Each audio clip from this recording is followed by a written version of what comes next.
right. Hey, you know what? It's actually 2 o'clock. It is 2 o'clock and it's on a Saturday and it's not last Saturday when I didn't stream because oh boy, that week at work was a lot.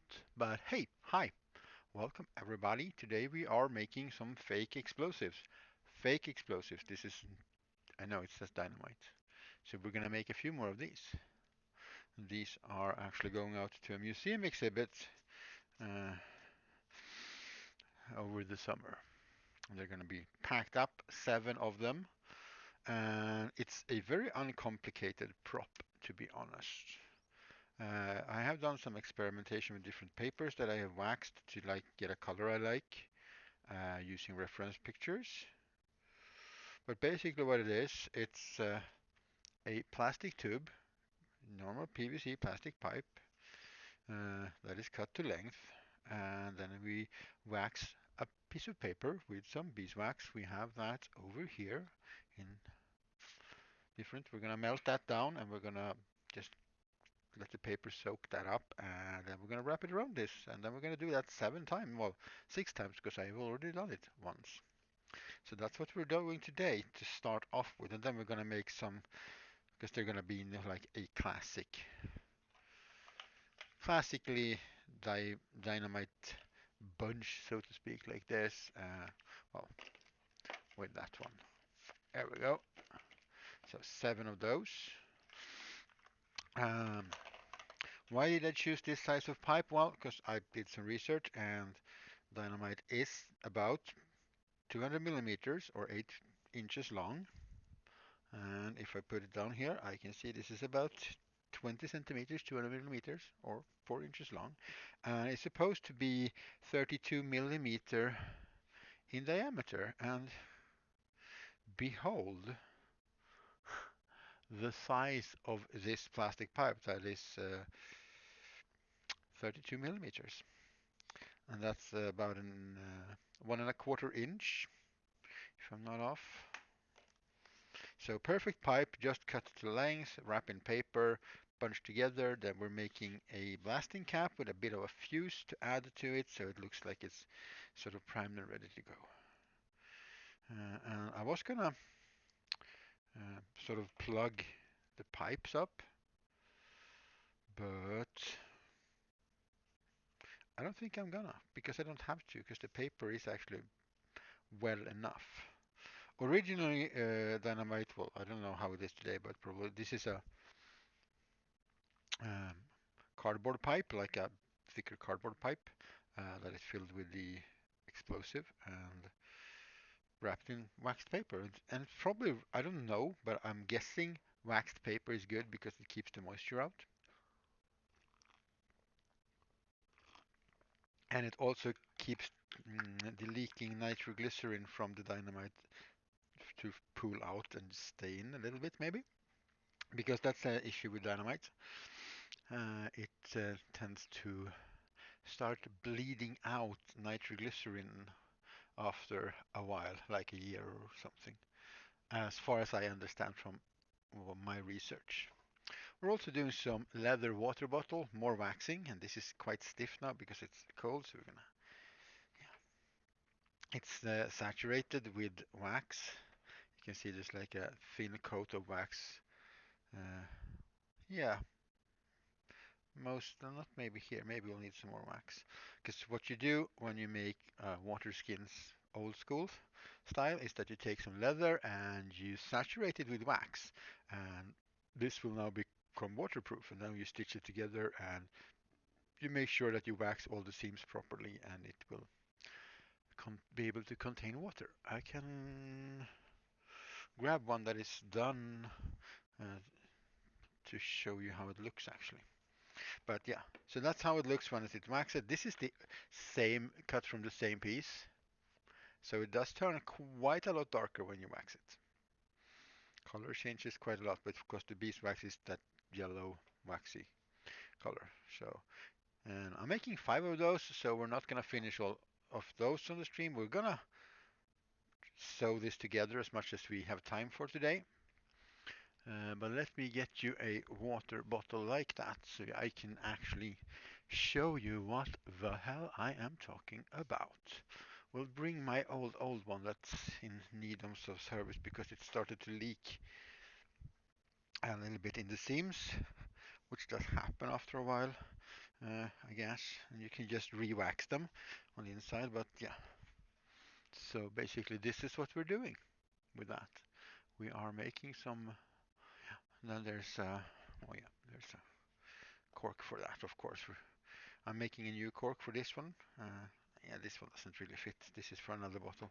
But just like stopper made of wood. I'm gonna cut this down, maybe flatten it a bit so it's easier to grip and pull out. And we'll make a hole in it, and we will just put a leather string through it so it doesn't fly away. So we're making some of those. So there's not going to be that much terrain today. I'm sorry if you came here to see more of the terrain projects. We'll get back to those, but these are some orders, some stuff that I have, some customer work, and I need to get it done. Talking about changing the color with the wax, same paper. This is with the wax, and this is without the wax. So I have a template here for these that I want to use for all of them. So we're gonna just roughly cut them out. Such. We'll just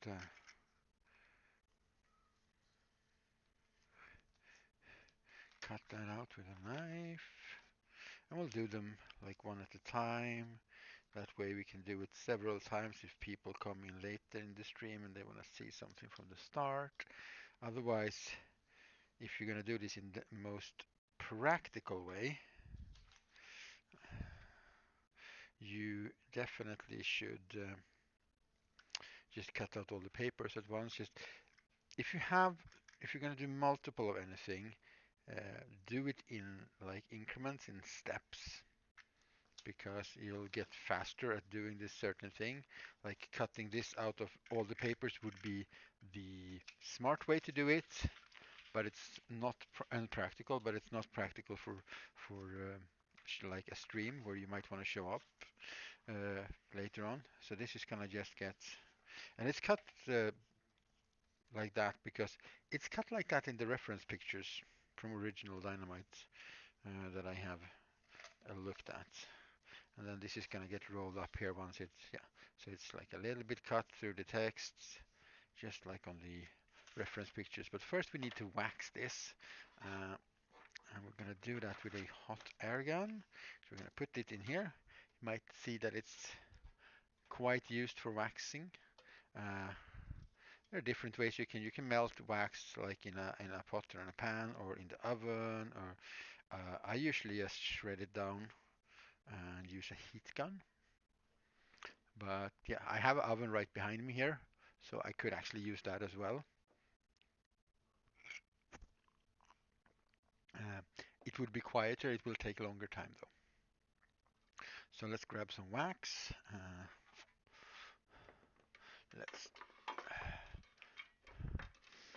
grab another plate that already has some wax bits on to sort of collect the wax. And we want to, like, it's going to look like shredded cheese, and we just want it to sort of be able to cover most of that. And there is already wax in there, so once we start heating this up, it's going to absorb the wax from the bottom as well. I hope this noise isn't too much. If it is, let me know. Yeah, just a cheese grater and just grate that down. And due to the color, it really does look like a paler sort of grated cheese. Don't use it as fake grade cheese though, because if you put this in like a display window or something, it's gonna melt because this stuff melts. It gets soft around 30 degrees and it melts around like 60 degrees or something Celsius. So it doesn't take much to make it soft and sort of weird.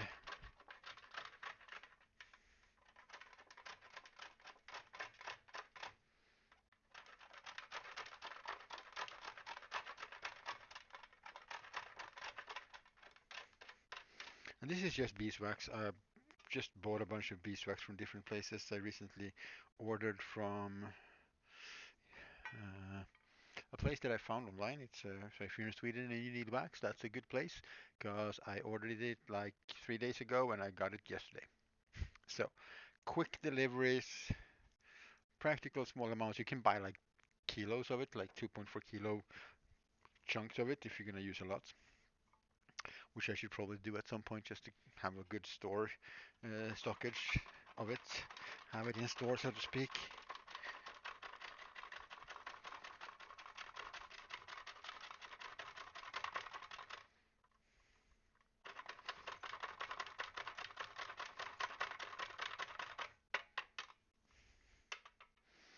Yes, there we go. Should be enough fish. Otherwise, we'll just grate some more. Just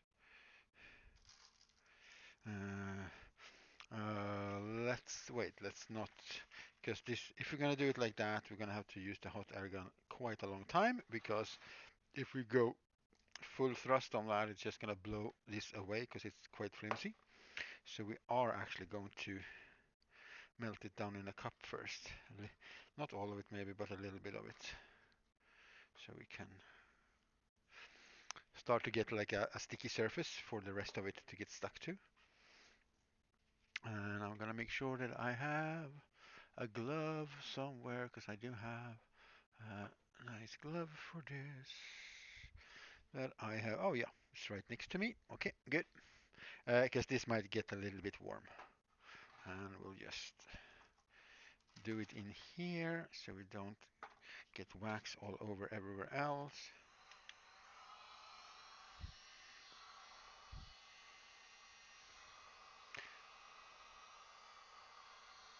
You can see how easily it melts.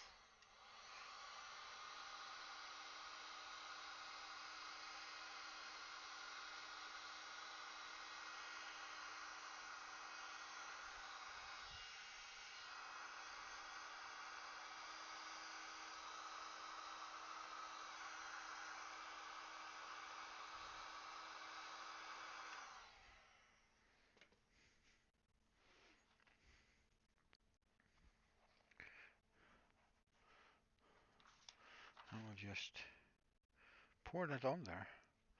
Uh, and then we'll... Oh, I had a tiniest little piece of leather here. Oh, there we go. I can use to sort of move it around a bit, and it cools down very quickly as well. As you can see, it's already touchable. It's already starting to turn solid. Uh, so what we're trying to do now, just like as with the leather, we're trying to saturate this, uh, basically.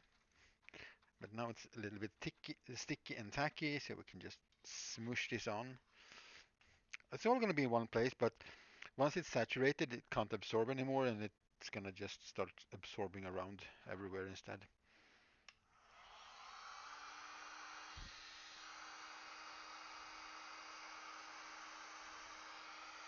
Also be careful not to melt the paper, burn the paper, of course.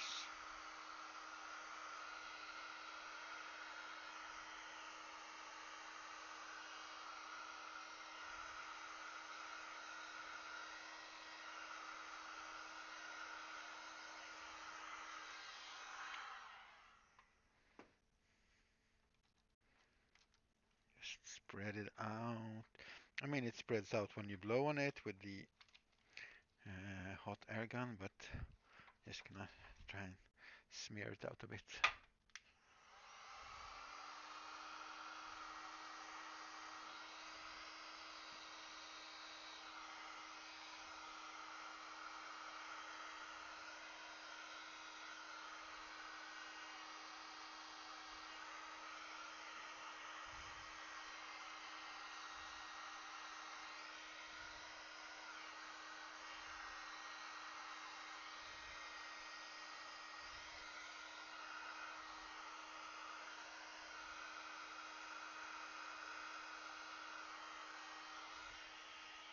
Ooh, hi. I'm making dynamite, Hoxie.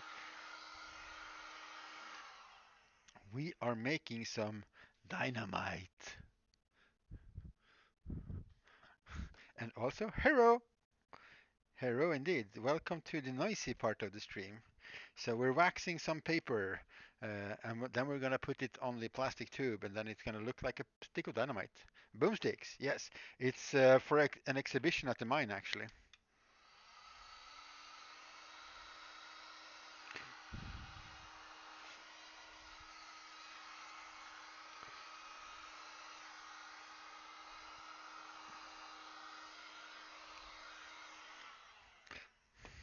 We have a cotton candy machine at work now, by the way, which is pretty bad but cool. Yes, it says Nobel's Extra Dynamite. It's made from a reference picture I found from the Nobel Museum of, well, sticks of dynamite from back when. So I printed it on this paper.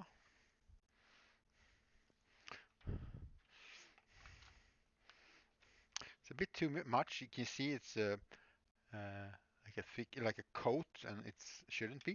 So we can just heat it up and let it drip off a bit.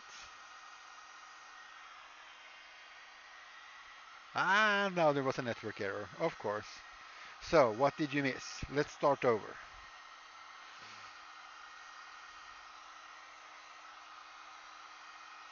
Yeah, the paper says Nobel. It says Nobel's Extra Dynamite. Nitroglycerin Aktiebolaget, Stockholm.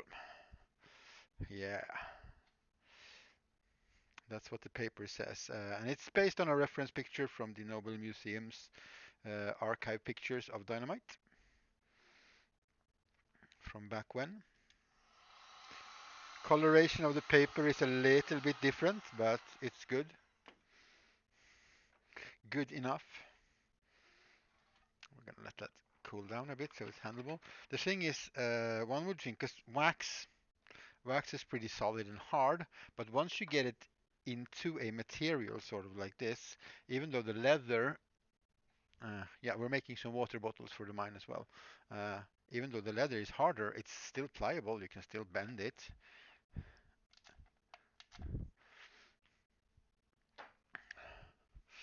So yeah, uh, that's the same with the paper. It's not gonna be like brittle or break or anything once it's saturated with wax. It's waxed paper. And then we will simply just, from the straight side, oh yeah, I'm gonna sort of cut down the pew. Okay, I'll take another knife and cut down, and then I'll find another new blade for that one. Oops. Yeah, maybe not the right knife for the job.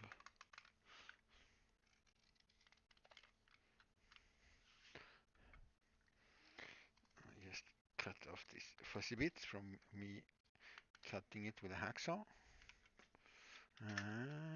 Do I have any? I don't have any. What is it called? It's called sandpaper. Oh, there's a piece of 120 grit sandpaper, just when I need one. Nice.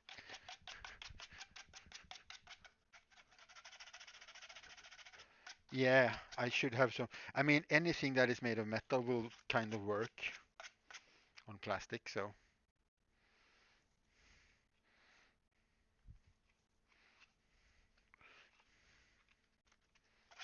No, I much rather have a deburring tool, actually. That sounds cooler. Nobody else has that. I want to be special.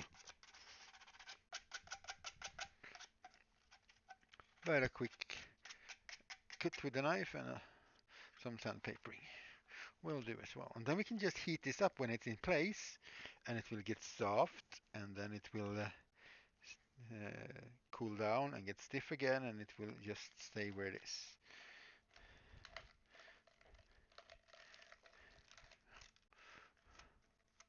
Because right now we just want to sort of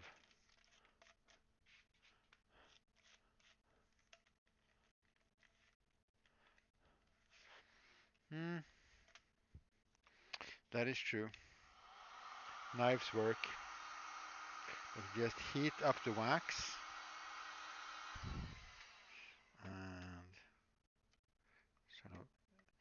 get it sticky, it will stick together, and once it's cooled down, it's just gonna keep its shape as well.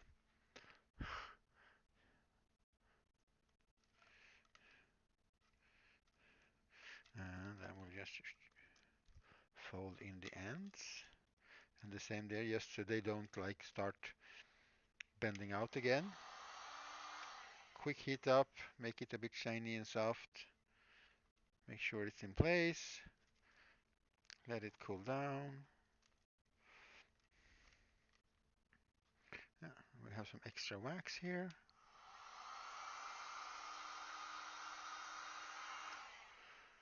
Don't really want too much wax residue. That is visual like that.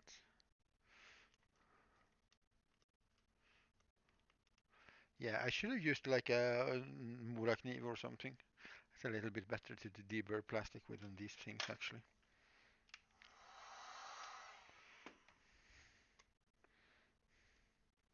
And now we have, okay, we're gonna see if we can wipe that off maybe.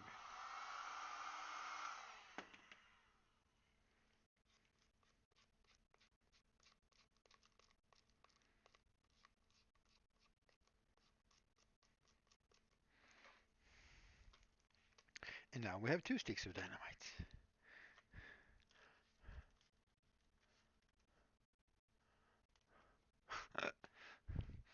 Yes, I understand.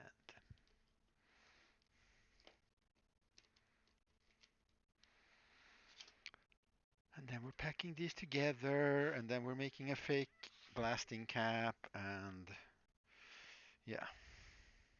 Then we made some dynamite. So I'm gonna make a couple of these now, and then I think I'm gonna start stitching on the water bottle, just so I don't finish the dynamite and people that I have announced that I'm making dynamite, fake dynamite for, comes into the stream and I'm like, no, sorry, we're done. Here it is. I can't show you. So let's give everybody a chance to sort of get here. But yeah, that's a very weird looking paper. Let's get another paper and cut that into shape. Oh, should we do it from the other side so we get a little bit different cut? Get some variation?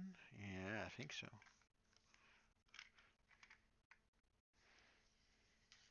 Oh, must been have been such a lovely job packing cardboard pipes full of explosives. Best job ever. I mean, it beats handling pure nitroglycerin, I guess.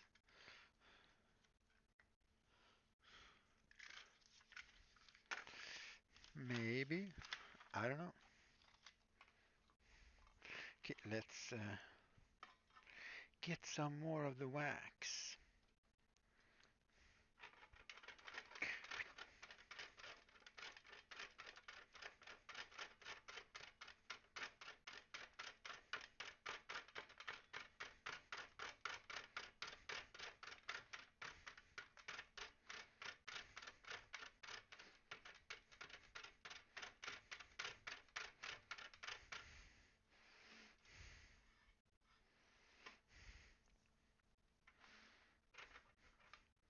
No, I actually just bought some. Well, some of it is like I still have a bunch of that left. But I also bought some new from this place in case you need wax, because I ordered the wax like 3 days ago and I got it like yesterday. Hello, camera, can you please like focus? There we go. Super quick delivery. One of these cost, I don't know, what was it, like 50 crowns? Super cheap for 100 for this. Quick delivery, super nice. You can buy it in big blocks. I am not sponsored, but I just bought stuff from there, and if somebody needs it and can order things in Sweden, that's where you're gonna should order it. But yeah, I still have some of that wax left from several different.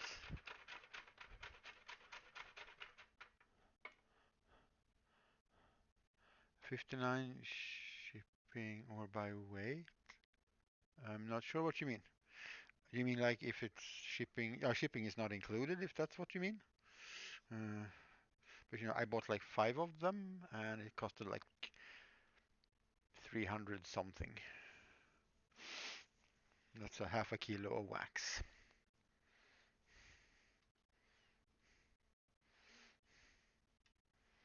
And this is getting a bit gunky. I think we're gonna have to hit this with a heat gun as well to clean it off. But first, we're gonna need to melt some of this. And I don't want to use the oven because. Oh yeah, yeah. Oh yeah, you mean like yeah. You have yeah. There's like normally normal size is like 2 kilos before it costs more. Like normal. I don't know. He's sent by DHL actually. I have no idea how they work really. But you get your stuff pretty fast.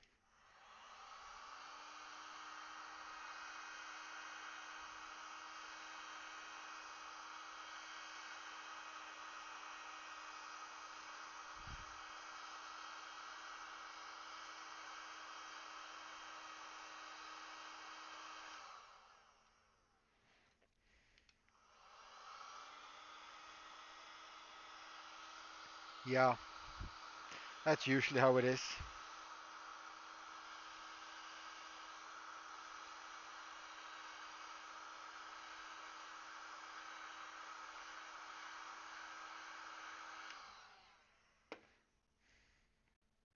Oh yeah, maybe I should do this. Actually, there's a lot of wax still in here.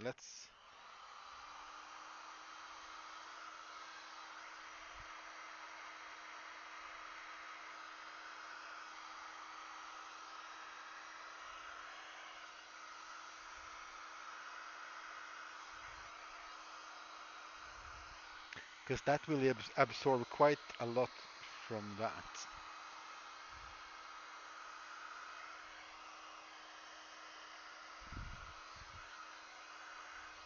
It's also a little bit easier to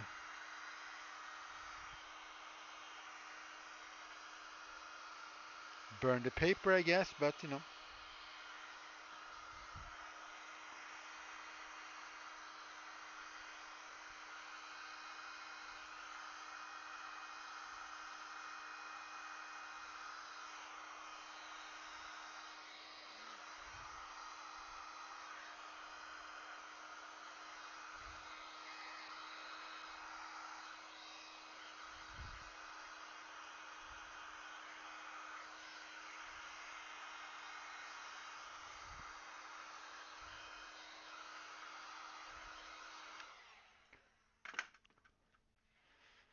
oh, looky, looky.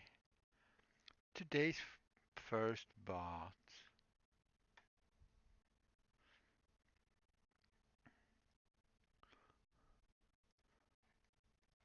Bye bye.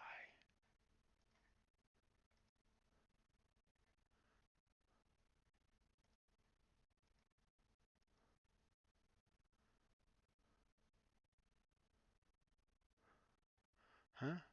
Oh, so if I ban that thing, can I? How the fuck do I remove it then?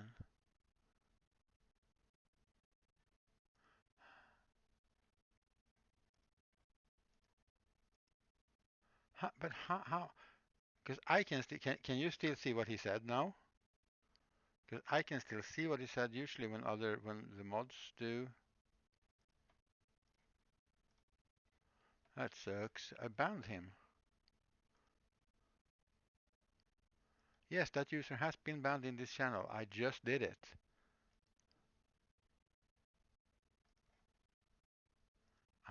Okay, that's block. Wait, how do I ban him? Can't I ban him from the chat? Oh wait, there we go. There was a ban button. Here we go. There we go. Silly little bot spreading things. Oh, look at all the pretty wax at the bottom. We're also gonna heat this up and let some of the wax drip off because there's more wax on the paper than we need.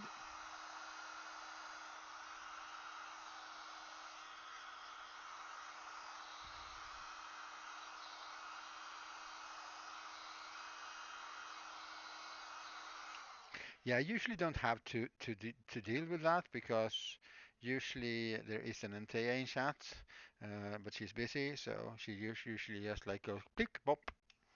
So I didn't know where to click. Now I know how to click.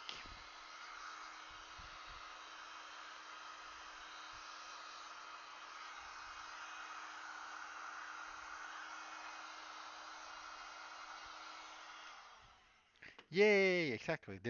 There's like a little well circle with a you have to click to ban people because you can't just have a text that says click here to ban. You have to have cool like icons or something, I guess. I don't know. I'll have some coffee on that.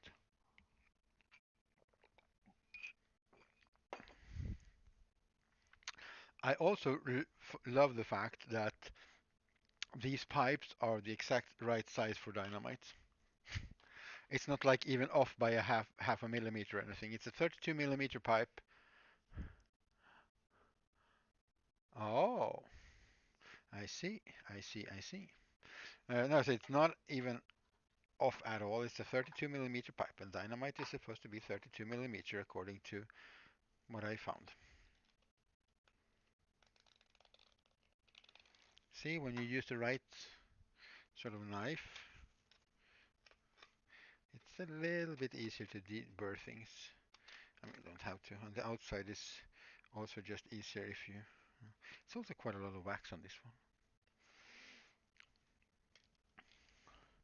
Now, according to what I found, dynamite is 32 millimeters in diameter and it's 200 millimeters long. So just having a supply of random plastic pipes and one of them being 32 millimeter. I always buy that so I have like a couple of meters of this. No, that's just wax. I used it to cut up some of the wax because that knife is just bad anyway.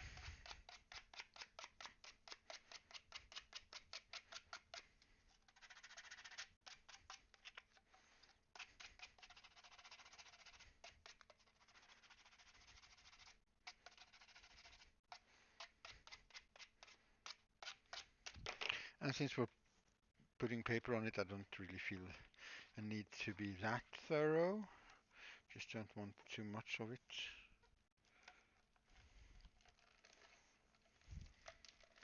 Uh,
so that's 3 dynamites.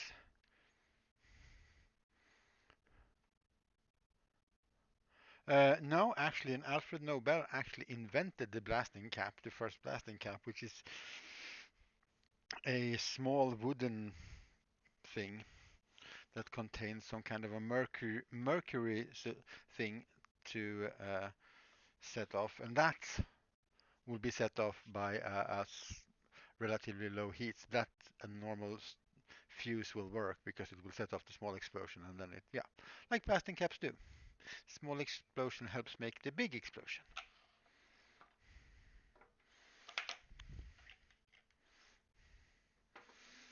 So we're making a little tiny wooden thingy as well to look like that, because we don't have to do the interior of it or anything like that, because it's just gonna look like, which is nice. Okay, let's see if we can. I don't know if this has enough wax in it actually. Well, we're gonna put wax in it once it's put together, and that's gonna take a while. Oh, and I want this finished by next week. So yeah, I actually unmarked myself from some extra works uh, at the mine next week because I need time to do things here. Where the hell did I put my? Oh, there it is. There it is.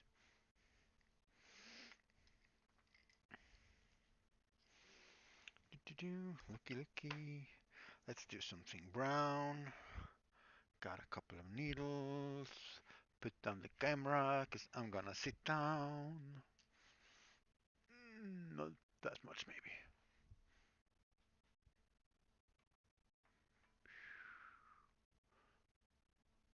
Or do it like that, maybe. Here we go. We can move that shiny thing away. Oh.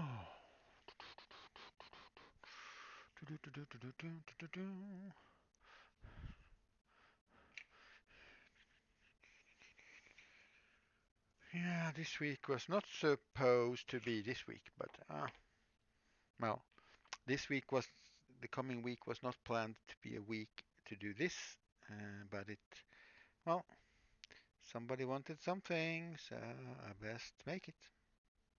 I mean, they're paying for it, so it's a good thing.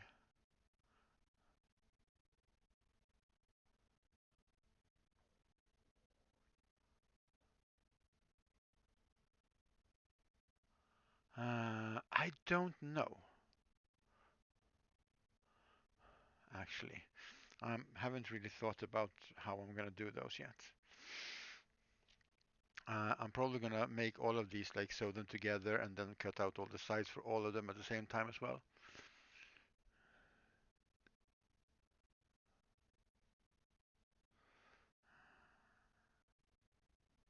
The ones that I have from the other one is like this sort of one, because it's a good, nice stopper. It does stop and don't fall down into the flask.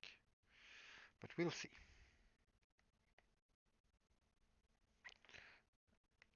Oh yeah. Oh, okay, okay, okay. Yeah. Oh yeah. Good question. I don't know. Probably roundish. But I mean, they're not gonna be perfectly round up here, so they're gonna be slightly droppish, I guess. Oh god, this is gonna be horrible because it's so much wax in these holes now, but I really like to pre-wax the leather so I don't have to fill it all up with so much wax. But yeah, this is gonna probably gonna take a while.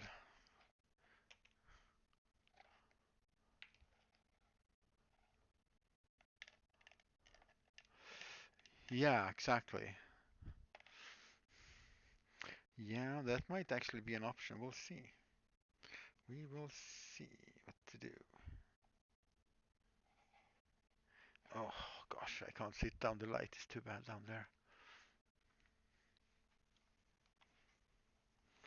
I need the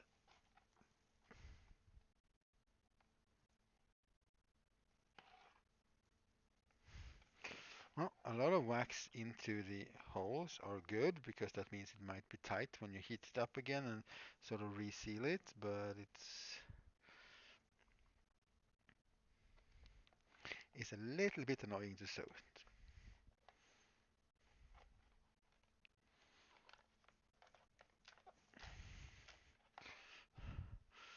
And that's because I pre-wax the leather. Most people don't. Most people just sew these together and then fill them with wax and put them in the oven for a while and let sort of the wax do its waxy thing. These sides are not super even either. Oh, this is gonna be super annoying, I think. And I also have pulled the threads uneven. There we go.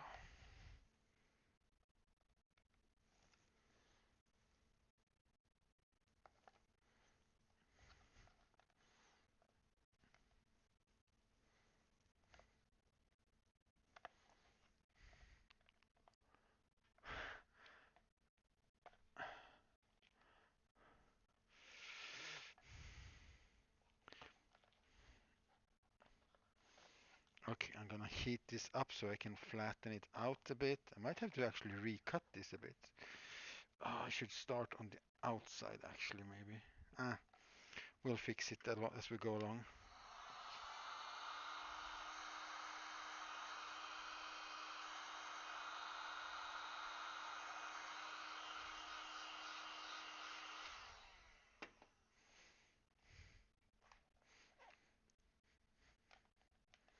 Sneak, sneak, sneak. Sneak ahead, sir.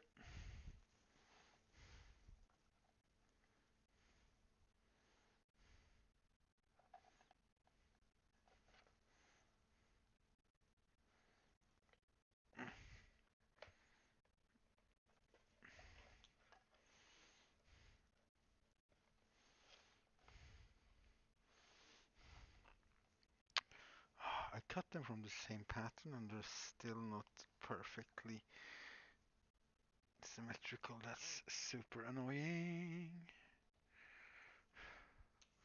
Oh, I'll have to adjust as we go along.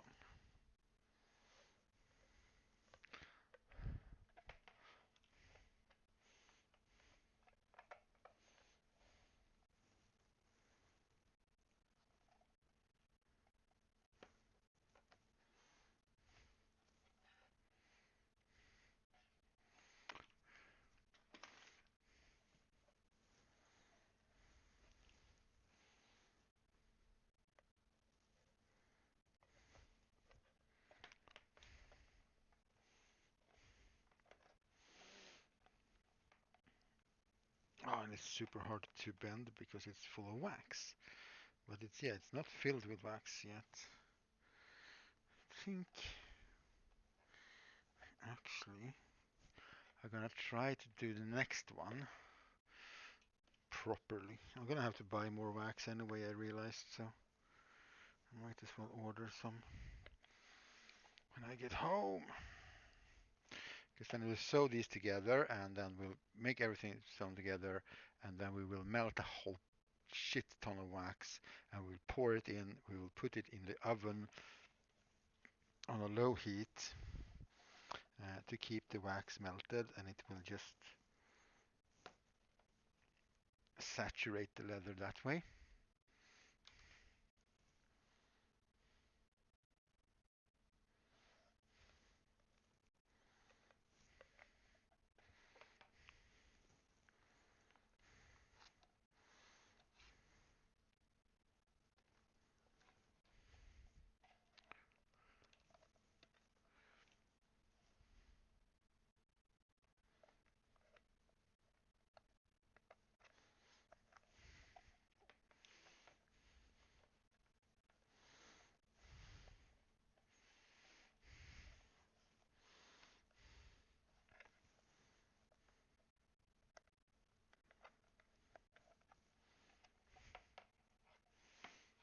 That's very, very off.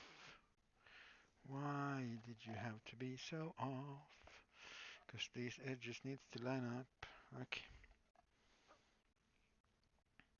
I guess I messed that up somewhere in the cutting.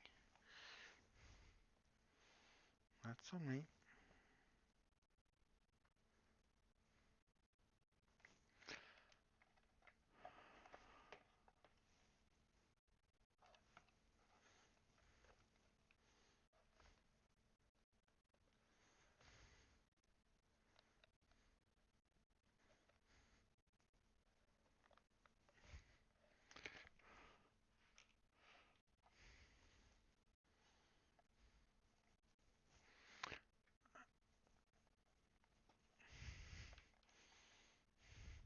one thing that you actually can do when you're showing it when it's pre-waxed is just you actually don't have to pre-make the holes because the wax helps you.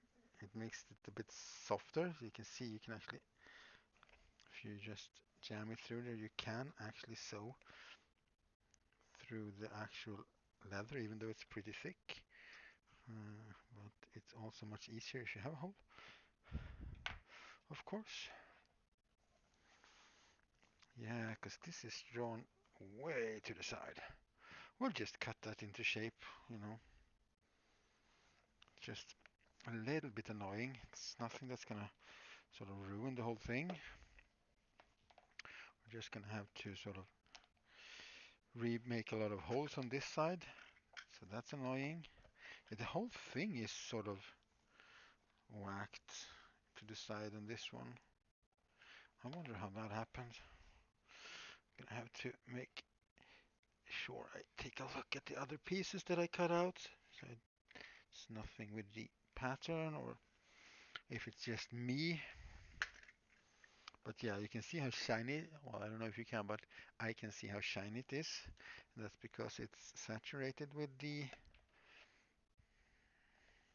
wax.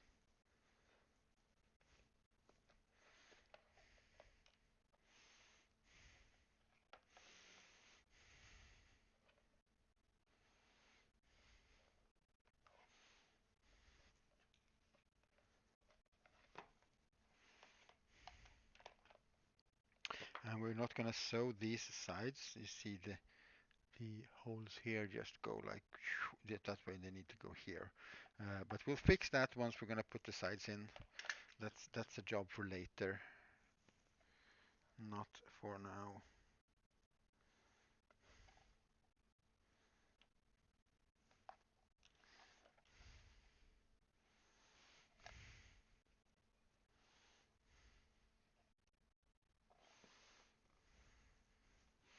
This is quite tiring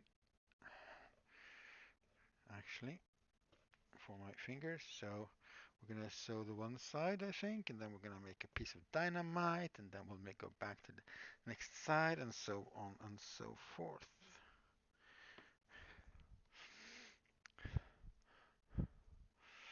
Because otherwise it's as advertised. We're making some fake dynamite sticks today for a museum exhibition.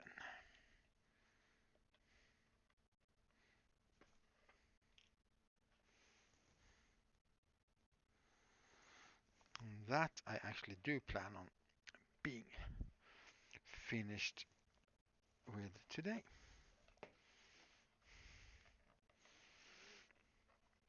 But yeah, I think the next one actually we're gonna do it traditionally.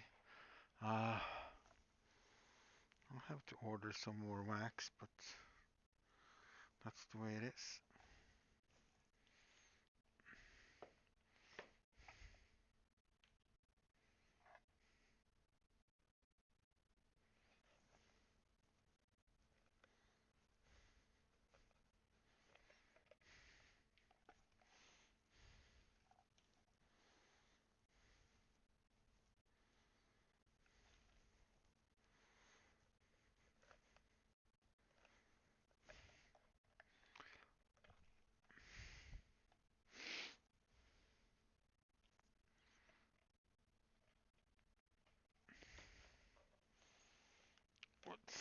There we go.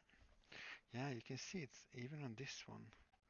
Uh, I'm gonna have to look over. We might change them all. If these are gonna be like that all the way through, we're gonna change the design and we're gonna just make a straight cut here. Uh, these are just like little ears. You can see it's, yeah, it's all, it's gotta be when I made the holes. It's gotta be when I made the holes in this because it's really weird that it became like that. Ah, we will cut it and reshape it as we go along.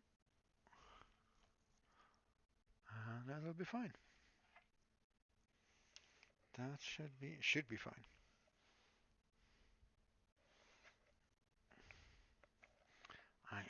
not too worried.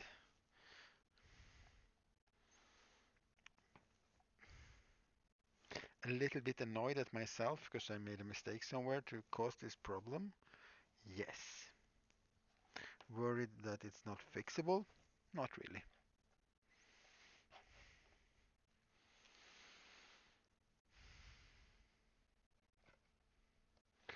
See, the problem with, I don't think I want to do it the traditional way actually, because the problem with that is that you need enough mo wax melted that you can fill this whole space. And that's a lot of wax.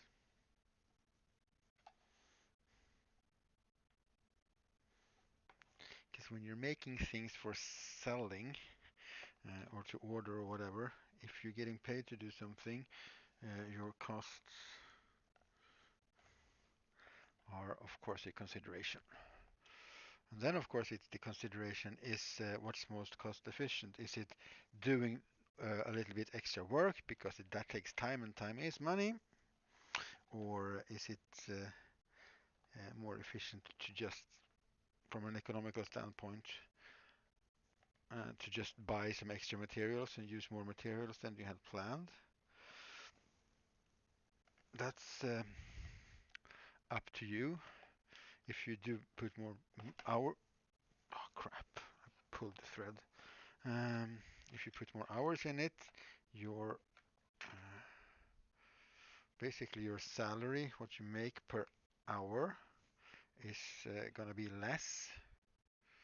Uh, if it's just you and your own business, that's fine. You can decide what if you want to take the hit to your economy to finish the project within a budget, uh, or if you want to spend more money.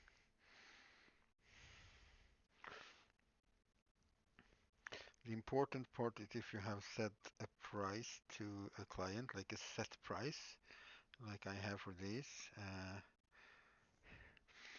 Any money I have to spend is going to come out of my profits from the project. If you if you can't take that hit, you're gonna have to, yeah, then you're gonna have to pay for it in another way. So you pay with time or money. And if you run your own business and stuff, and you have calculated badly on your pricing, it's gonna be on you. I mean, in some kind of projects with some clients, you can have like an estimate and say, okay, this is what it might cost. It might have more costs, and so it all depends on the deal you made with the client, I guess. Um, I made a set price for these because I knew sort of how much I needed to do and so on.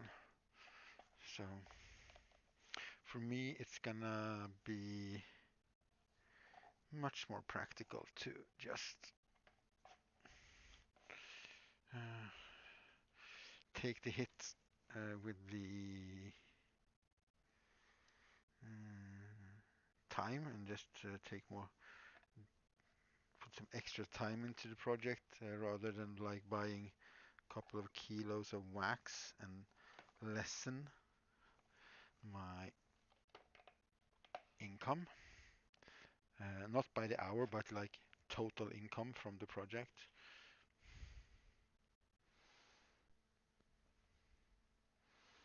So next week is going to be a couple of long work days, I do think.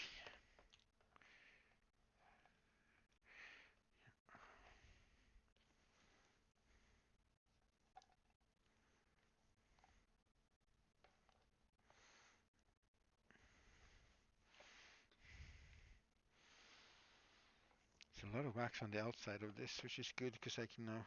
I mean, I might even put it in the oven anyway, just to make it sort of soften up and to make sure that the wax sort of melts and gets through. It's pretty good for the stitching as well to do that because I'm poking holes in it and we want it to be watertight. So we are going to pour some wax into it. We're just not going to fill the whole thing with it. We're gonna sort of like do a slush cast sort of deal, almost. We're gonna pour in some, and we're gonna sort of pour it, wiggle it around until we're happy with uh, how we think it is, because we can't really see inside of it. We won't know until we sort of pour water in it and see if it leaks. So then we might have to fix the leaks. Usually it's the seam, the holes in the seams. So we can go in and plug, put some wax over this, heat it up, make sure the wax melts into the hole properly and sort of blends in with the wax that we have in the leather. And we're going to have to heat this part up anyway because we want to put in a wooden stopper, which is also something we're going to have to make, of course.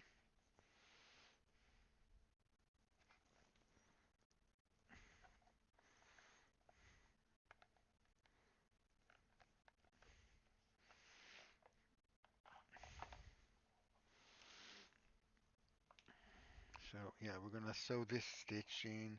We're gonna cut this up and sew the last seam up here, and then we're gonna make a stick of dynamite because this is, I mean, I'm pretty used to it, so my fingers can take it, but it's a smart plan to rest your fingers every now and then in a project like this, so you don't overdo it.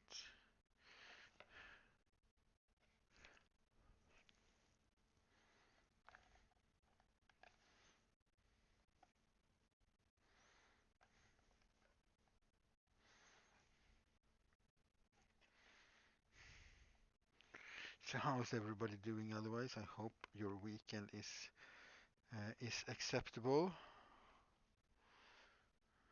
Um, if you are a weekday worker, that you can relax and spend time with friends or family or whomever you like to spend time with and so on.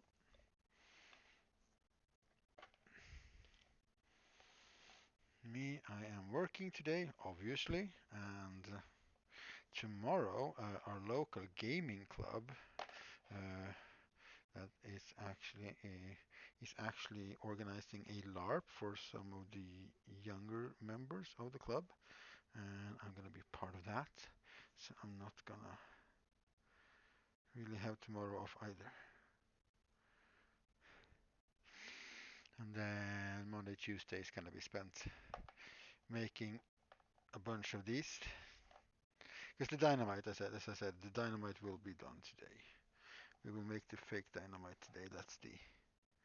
That's the goal of the day, and that would include the blasting cap and everything. So that project's gonna be like done, and then early next week I want to be done with this project, so I can toss out some invoices and get some of that monies.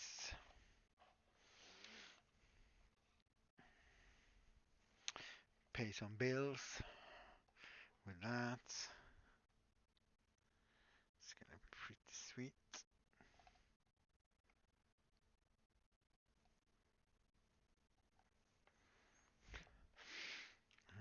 Mhm.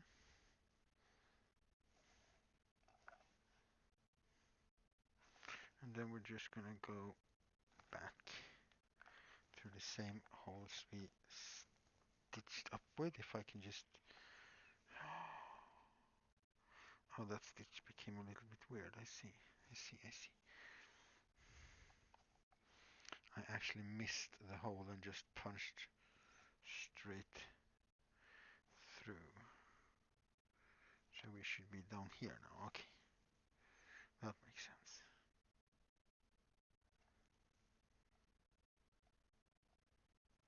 Nope. Okay, let's go from the other way. Let's see if that works.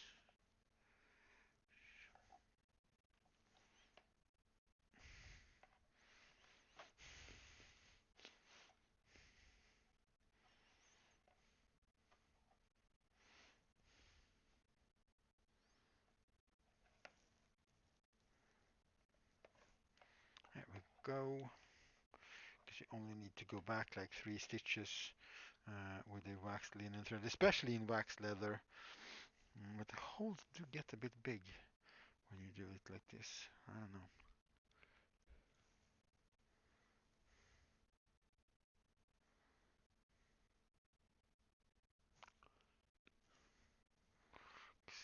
I mean, this is the way I've done before,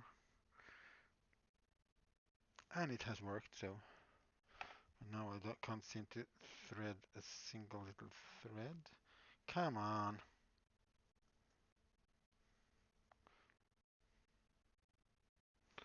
Okay, let's start with a fresh end.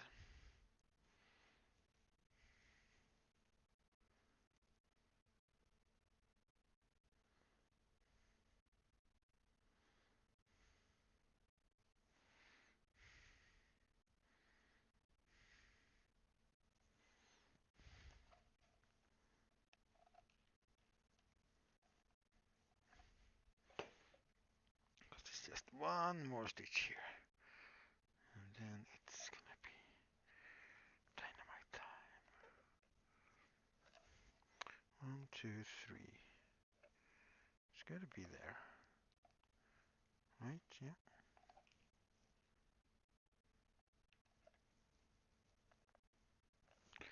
There we go.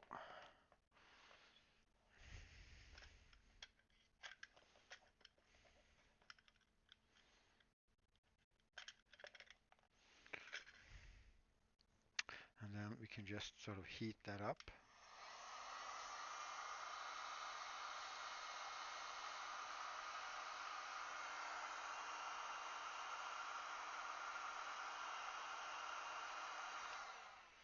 And then we're gonna, just once it's all together, we're gonna pour, as I said, we're gonna pour some liquid wax, melt some wax, pour it down, and then we're gonna sort of let it run around the edges to cover, fill up all the holes and everything. Okay, let's rest the fingers for a while, put that away, and let's make some boomsticks. All right, let's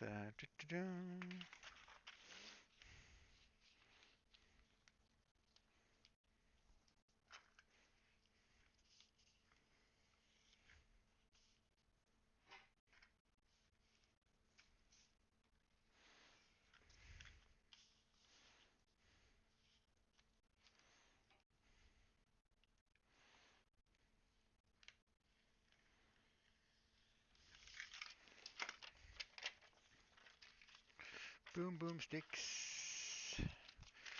Go.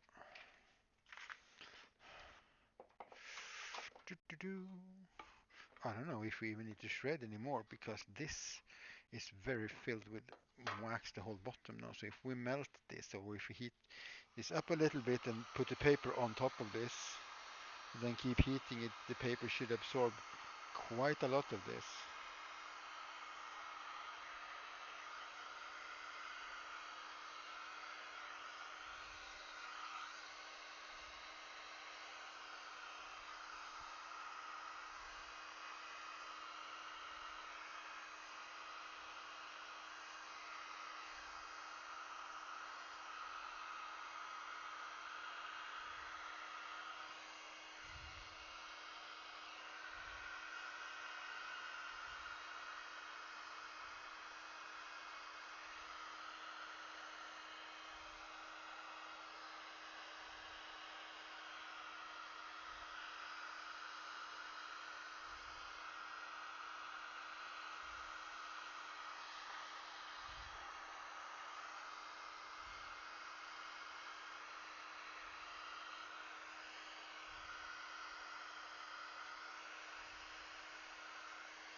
Push it a bit.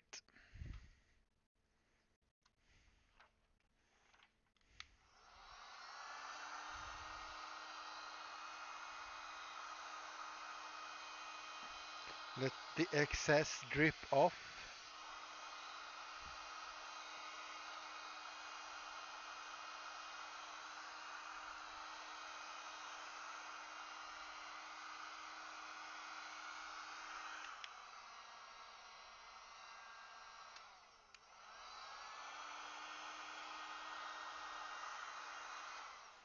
We don't want too much. We want to have it saturated, but we don't want like any really big build up of it on the side. We'll put that away. Let's remove all the burriness.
Let that stick together a bit.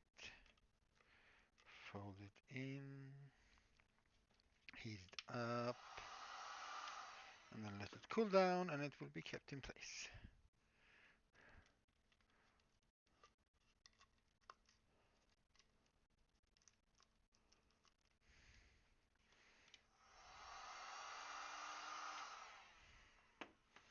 Quick and simple.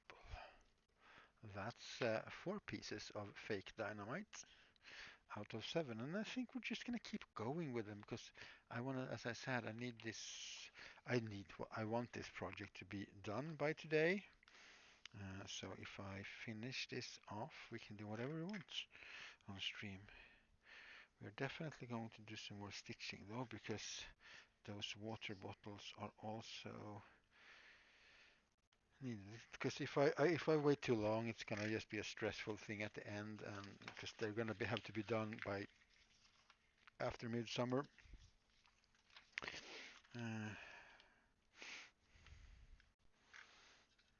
then they are gonna be in use.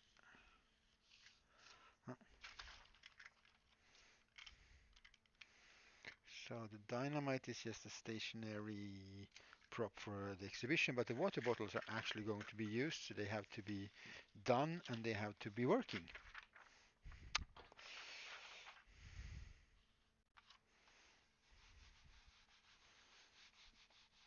Smush this down so there's not so much air underneath, and just heat the wax.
all this excess wax and just smear it out where there is no wax. And then we will heat that up again.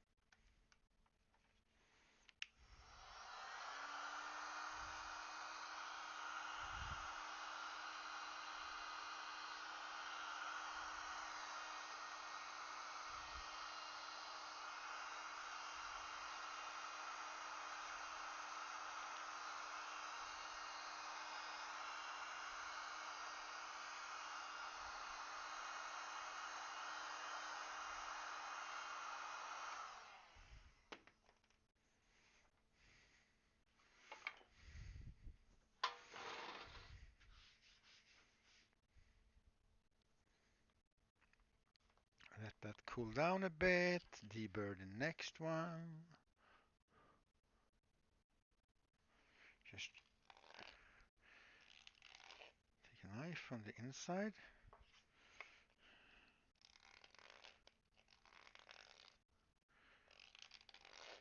Cut off most of the burriness. And then some sandpaper over the edges on the outside to remove the worst of it. Again.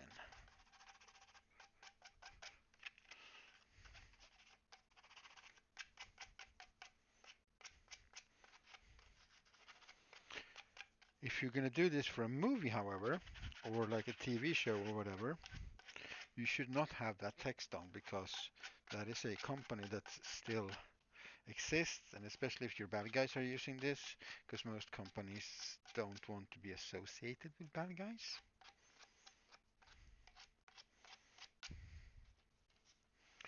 So you should be careful doing stuff like that. That's why you usually see like dynamites and stuff on movies are like non-branded stuff. It's just like either a fake name or no name. It's just like paper things. These are for a museum exhibition talking about the time. It's about the time in the timeline when Alfred Nobel invents dynamite. It's an exhibition about uh, the last person who was in charge of a silver mine in the city here where I live and actually where I work as well when I'm not in the workshop doing stuff. Um, so yeah, there's gonna be an exhibition about him, and they wanted to have some contemporary, can't speak, some inventions from the same time and stuff. And one of the big things, of course, since we're in Sweden as well, is of course dynamite, because even though he didn't live in Sweden at the time, Alfred Nobel was Swedish.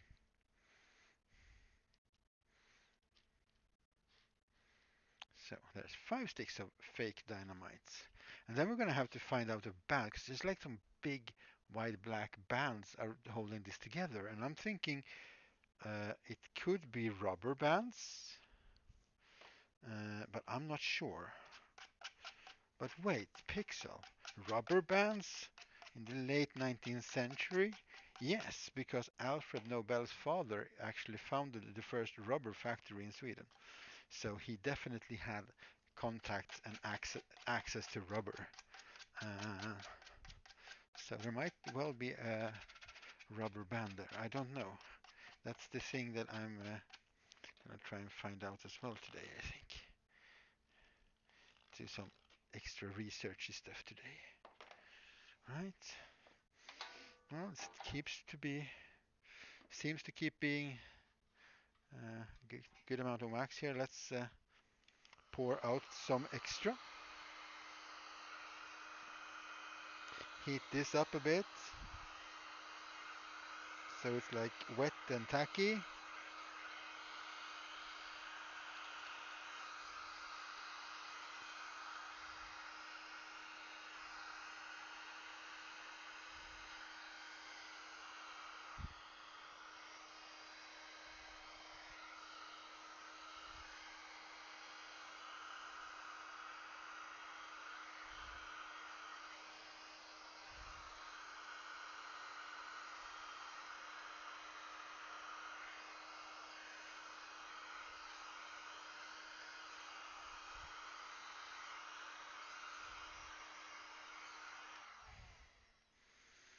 then while that sets and sort of evens out a bit, let's cut out the next piece of paper. Let's cut it the other way around again so we get some variations.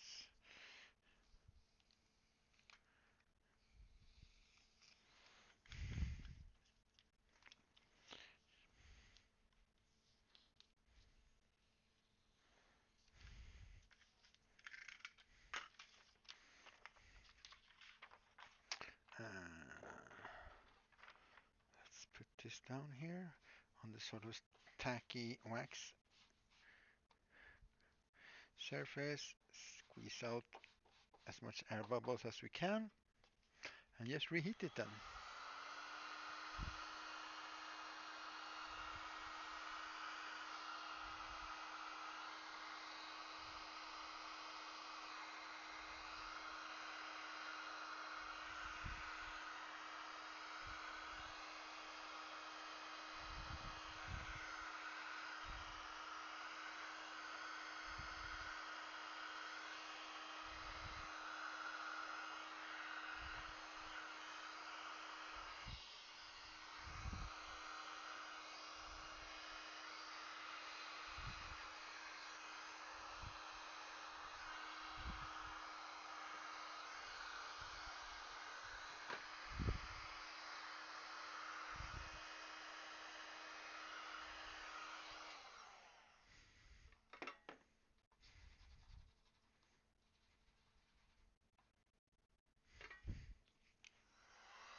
We have two D-bird pipes now. Let this cool a bit so we can actually touch it without burning our fingers. Let's roll the second to last stick of fake dynamite up.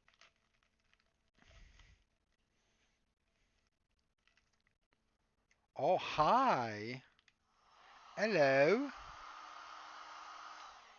I did not know if you were gonna have time to show up. Nice to see ya.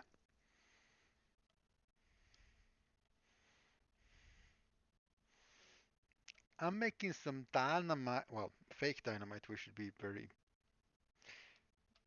conscientious about that and very informative that this is fake dynamite. Not actually making any real dynamite or illegal explosive thingies. This is for a museum exhibition.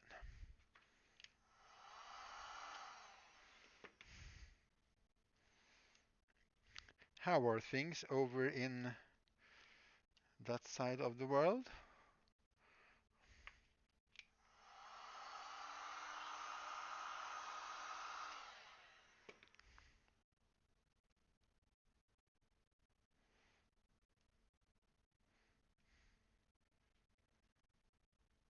All right. So you don't take any chances with crashing and burning and stuffing and thingies. That sounds like a wise decision. And now we have six fake dynamite bits.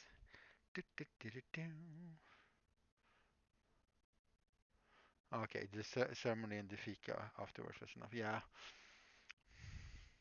I can imagine. I think I'm gonna make uh, maybe one extra stick of dynamite just to hang on my wall because I have some extra pipers, and I'm gonna try and make one like orange. Oh wait, I don't have any more pipes now. I have a shorter pipe I can use for myself. I'll do that.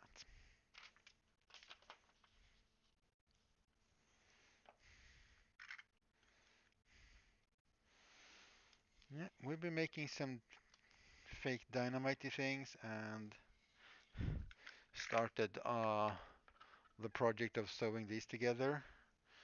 And I had forgotten how much, and it went totally weird and wonky. I have no idea why, so we're gonna have to look over the other cut parts as well.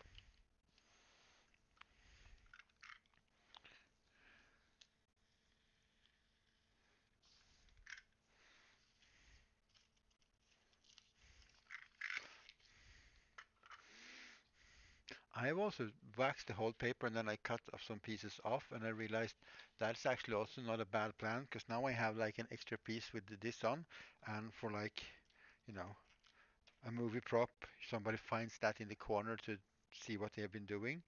So cutting them before waxing them is not necessary, but I don't want to have a lot of too many extra scraps. I already have a few. Right, let's put this in where the wax is. Oh, that is nice. Well, I would hope they looked happy. I mean, of course, I guess you can look super nervous and like not nauseous as well. But yeah, that is nice. Yeah, if I wouldn't have been doing this, I would have come with you for that for sure.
That is very sweet and very nice.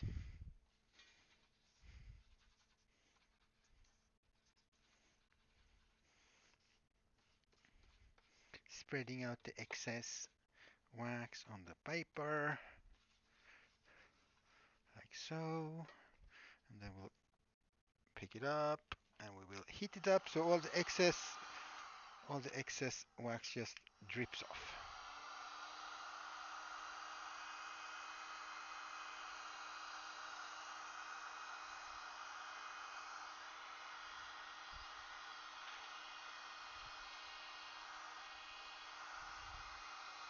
Well, hi back to all the people.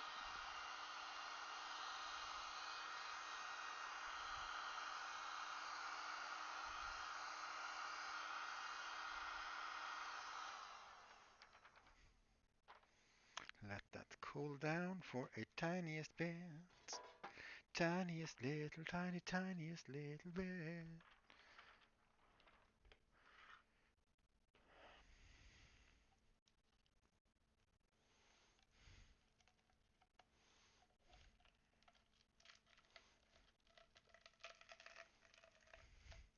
And since it's still a little bit warm, it's just gonna tack together very nicely.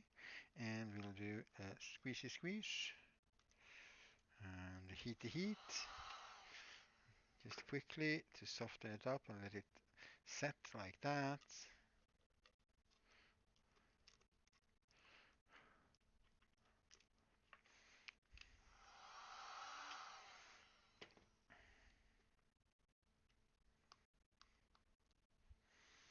And here we go. One stack of faked up dynamites.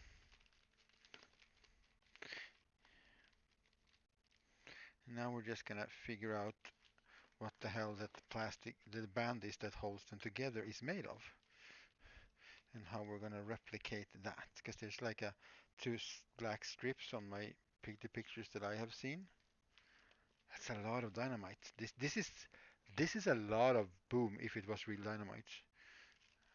But it isn't, so it's no boom, which is a good thing because I don't think I would want to do put a heat gun to real dynamite actually. Feels like a bad thing. It's not that sensitive. That's the whole point of like he made dynamite. But do I have? I think I might have gotten some wax bits in my coffee from like splashing around. So we'll go and clean that mug in a while and make some new one coffee instead. hmm All right, it's pad time, and that means sitting down time. Cause I am, yeah, I'm sneaky. I'm unlocking it out of sight. In case somebody from I don't know where everybody is from, but runs over here and want to steal it. I don't know.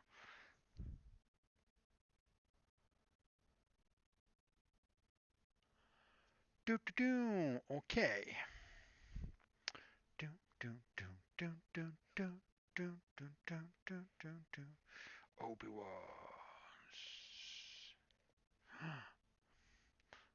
all the news. Nobel Dynamite photo images. Yeah, because mostly this picture is what I use for reference.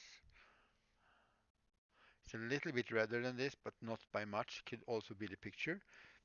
We have some like wooden uh, stops here, and this is actually the blasting caps. This bit looks a little bit like it's cork, but on that it looks more like wood. So these are made the blasting caps that Nobel also invented,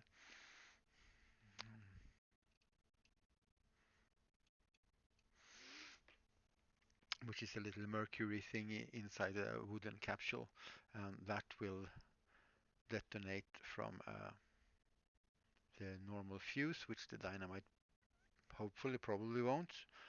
But this little explosion from this will set off a chain reaction within actual dynamite and go boom, boom, boom, boom.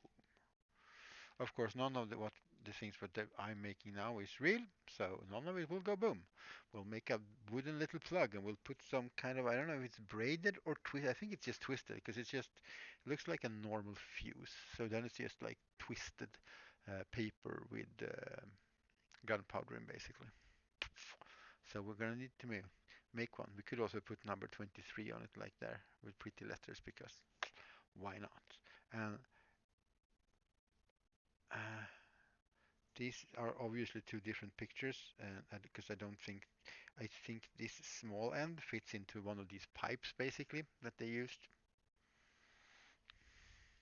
But yeah, it's besides a bit of color, I mean, trans, trans different colors from the screen and everything as well.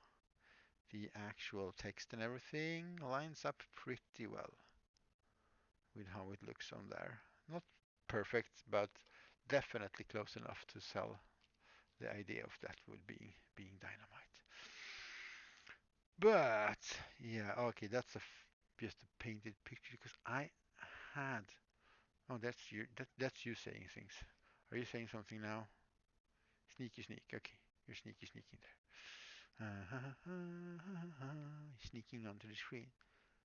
Uh, this is also computer generated picture, so it's not a photograph. Because I did, I think I said it at home. Basically, this. That's danger something else, and that's just like a rubber band. Yeah, that's super Acme dynamite because it's super red. Ah, okay, you saw your face. Okay, yeah, I understand. And these ones, that's a little bit interesting because they have to be glued together to keep that shape. Because I don't think that will hold. But anyway, some sort of a rubber band. question is, because a more modern you can just use like electrical tape. How would that look? We don't need to put it on there quite, but we can do a sneaky try. We have some that is a little bit matte here. I think that'll look pretty good. I don't know if you heard it, but might be some other new people as well. Uh, would he have had access to like rubber band and stuff? Yes, he would probably when he invented the dynamite, because the first rubber factory in Sweden was actually founded by his father. So that's in the family business. Are you tacky enough to just stick together semi-permanently while I get some tape out? Because that would be awesome. Well, yes, because this is slightly rubbery in its feel and look, so I think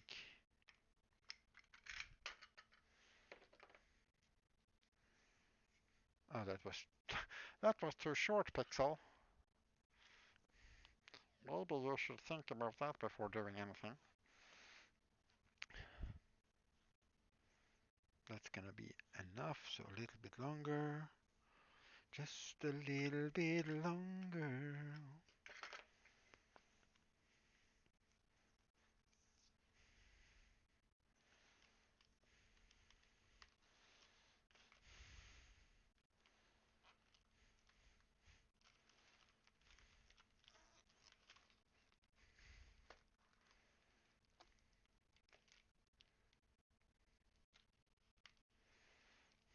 The paper is also wax, so I can definitely remove the tape if I needed to.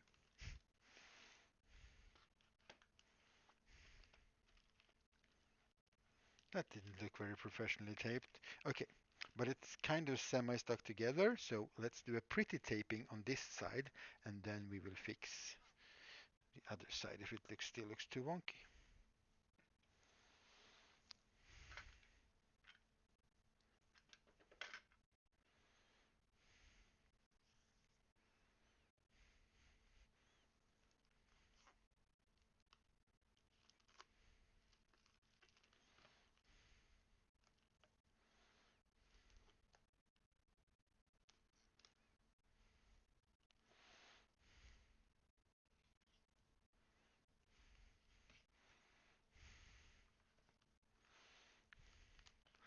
Then we can pretty up the other side so it looks a bit straighter and nicer, and a nice lining up nicely. Oh.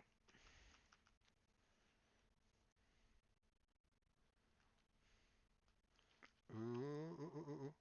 The tape doesn't even want to get stuck to itself.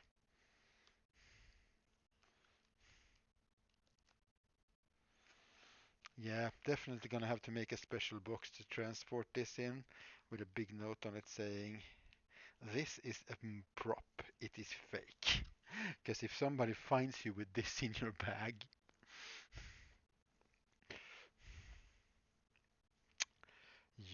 yeah, if you get for random reason stopped by the police or something, or somebody just sees this, there might be trouble. Another thing to consider when you're making props and things for exhibitions or movies or stuff, how you transport it. Well, I don't know because I haven't seen that much dynamite in real life, but I don't know what you think, but I think this looks pretty legit, like a package of freaking death.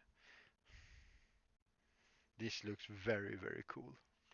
And you can't see me. Here we go. This looks very, very cool.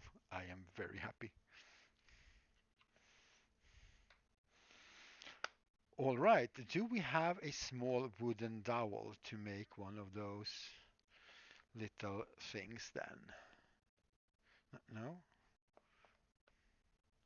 We need to make something that looks sort of like that. Or does that? Okay, probably that actually fits into that. So we need a wooden dowel. Do I have anything left of that pipe? that I can measure the inner diameter with. Because now that I've used, well, I have some other stuff built with it that I could probably use. Also, I am now completely out of it again. The lathe is not up and running yet, so I can't cut, so I can't really turn a piece of wood, which would have been the best, because it's obviously turned on a lathe when you look at it.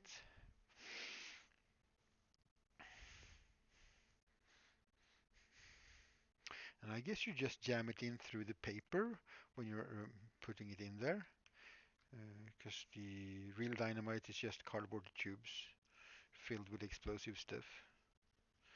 The pipe is literally just to keep it in sort of place, not smush out.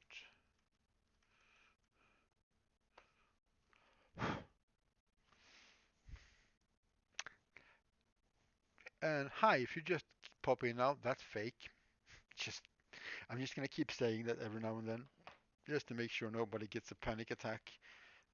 I mean, besides any legal issues, I don't want anybody to accidentally come into the stream and like, oh crap, what's going on? Yeah, the font is not quite, but it's close enough. Okay, some pieces of wood. And it's very interesting texture on this wood as well. I guess any kind of wood would do. Do I have any old broom handles? Those are a little bit small maybe, but do I have any? I don't have any round. I'll be walking around. I'll mute myself for a bit because I'm gonna lose you anyway.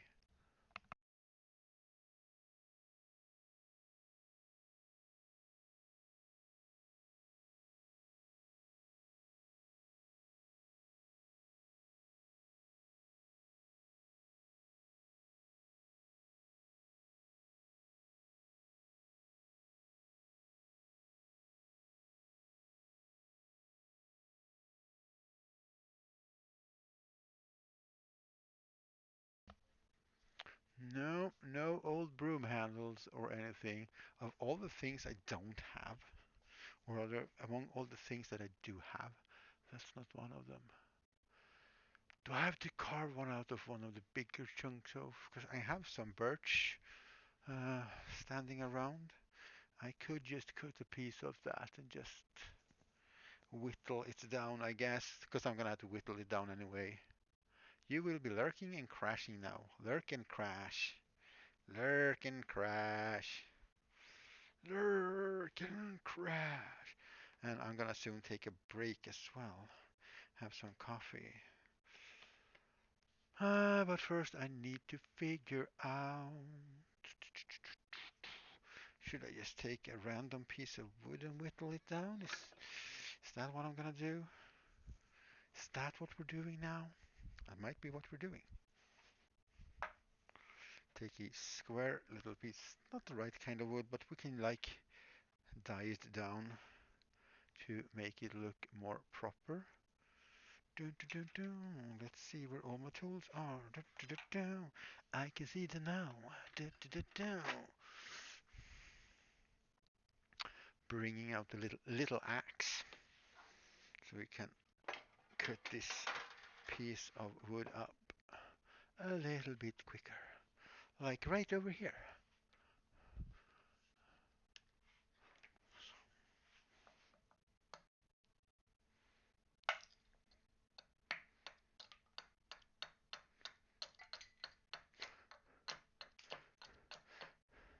So just cutting off the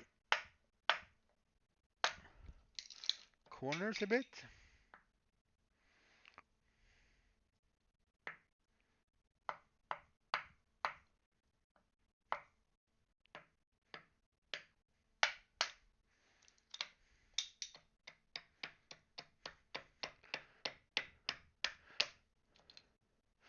Oh, there's a, yeah, splinters a bit there, but that doesn't matter so much. Okay, and it's way, way too big. Maybe we could take it down a little bit more.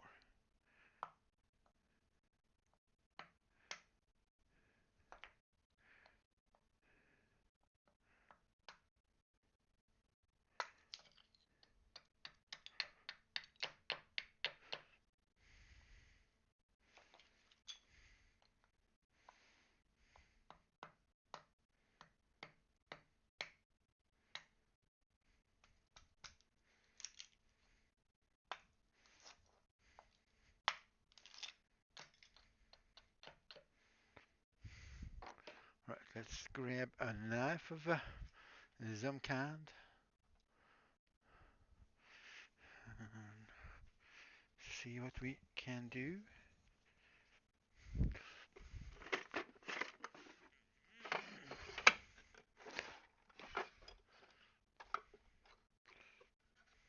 Is this the good one? That's the good one. And we'll grab this one too.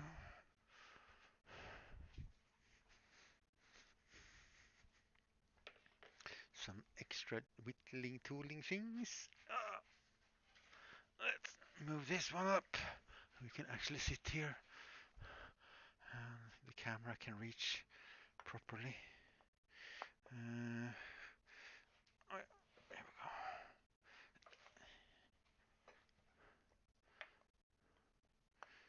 Let's see, this is. I should have the small one. Ah, I guess we'll just do it the old-fashioned way then.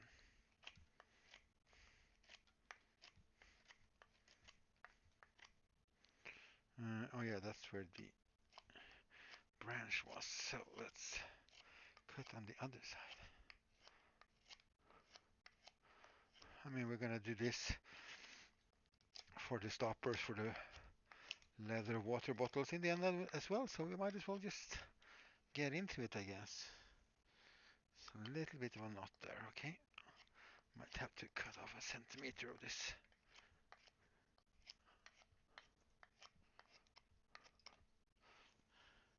Yeah, we'll take off a centimeter there so we don't have to bother so much about that little knot. Just getting the pulse off so we can easily cut that off. The doopy doo doopy doo, because there's a little knot here, and that's gonna just be so.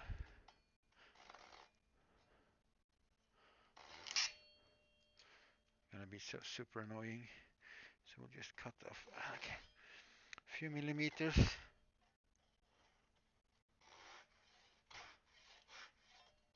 Oh.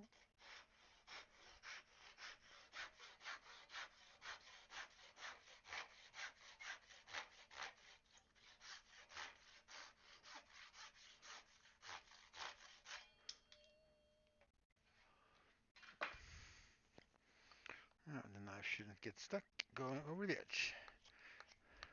That's nice. Much better. We're gonna, okay, so if that is the inner diameter of one of these pipes. I don't know how thick the original pipes are, but whatever.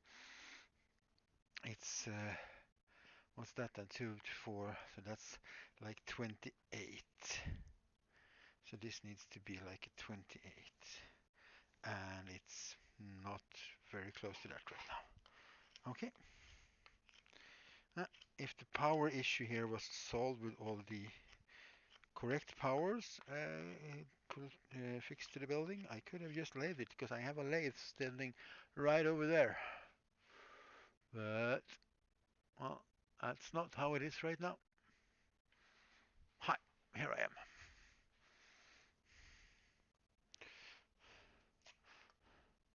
And we could have turned this properly and quickly. But let's just whittle it down so we get a good fit or a good look. That looks like it's so much smaller though than 28 millimeters. Let's grab a ruler. Actually, Yeah, because in that way it's like 28 now. And I think that's way too big. I think we need to activate research mode again for a little bit. Moving that. Moving that out of the way for a bit. Let's. Oh no, that's not what I wanted to do. I wanted to open up a new one. Blasting cap. Nobel 19th century size. Let's start with that.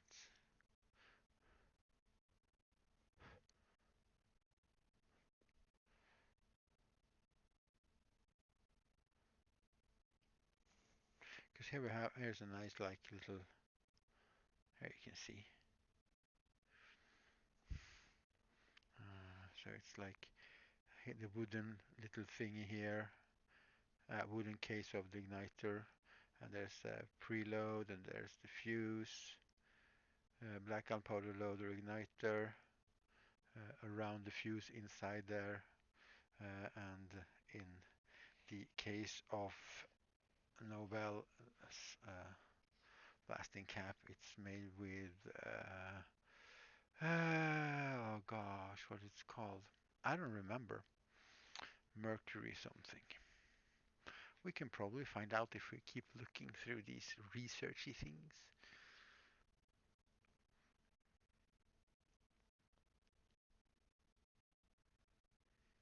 But this is about dynamite. Yeah, that's not what we want. I also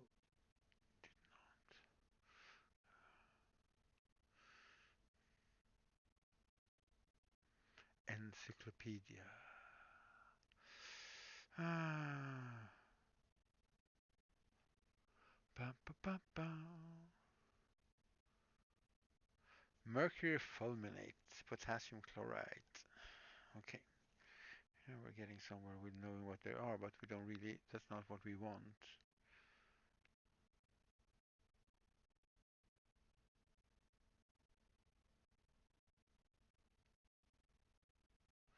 Ah,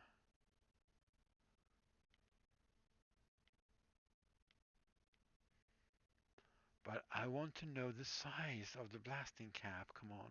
It wasn't hard to find the size for the dynamite. Why is it so hard? What does the images tell us then? It's just like these same old images. Nothing like, because this cool picture doesn't tell us anything about the size, and we have seen this picture and these blasting caps. We don't know anything about their sizes.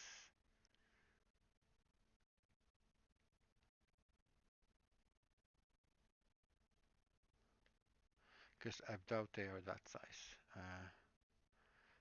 I kind of want these to sort of be able to fit in there. Uh, or if it's that part that's going to fit in there, or that's like sticking out. I don't know. Dynamite and detonate most successful invention. Yes, but how big is this part? Do I have to call the Nobel? Do I have to call the Nobel Museum and ask them? Could be so if I want to get it completely right, actually.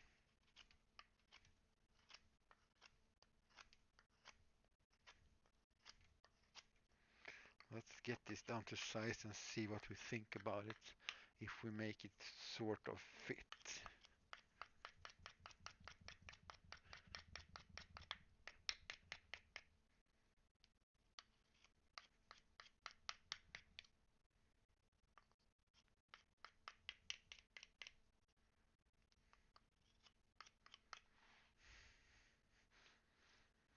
Because then it's like this long. That's gonna look really, really weird.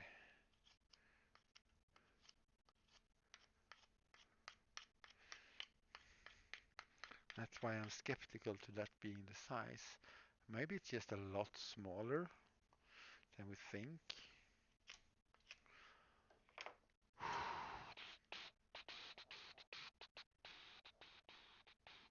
Let's do another tab.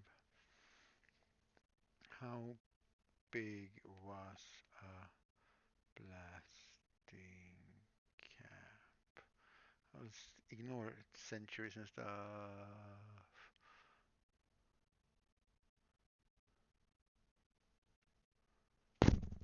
Oh, blasting caps in parks. Okay. Fuse caps, explosive like mercury formula. Okay, fuse caps are usually small metal tubes. This is not metal tube. It's 1 to 2 inches in length. Okay. Fuse caps can detonate severe heat shock. Electric blasting caps. 2 insulated electric wires attached to one end. Non-L blasting caps. Okay. So 1/4 diameter. Yeah. So, this is modern stuff. This is the modern stuff. We're not interested in that. We're in. Okay. So let's add 19th century. Our search. Still the same. Detonator Wikipedia. Let's have a look at that. Because yeah, these are also like modern ones. We have all seen these in movies. They just stick them straight into the C4. Yeah, talking about it. Here we go. Uh,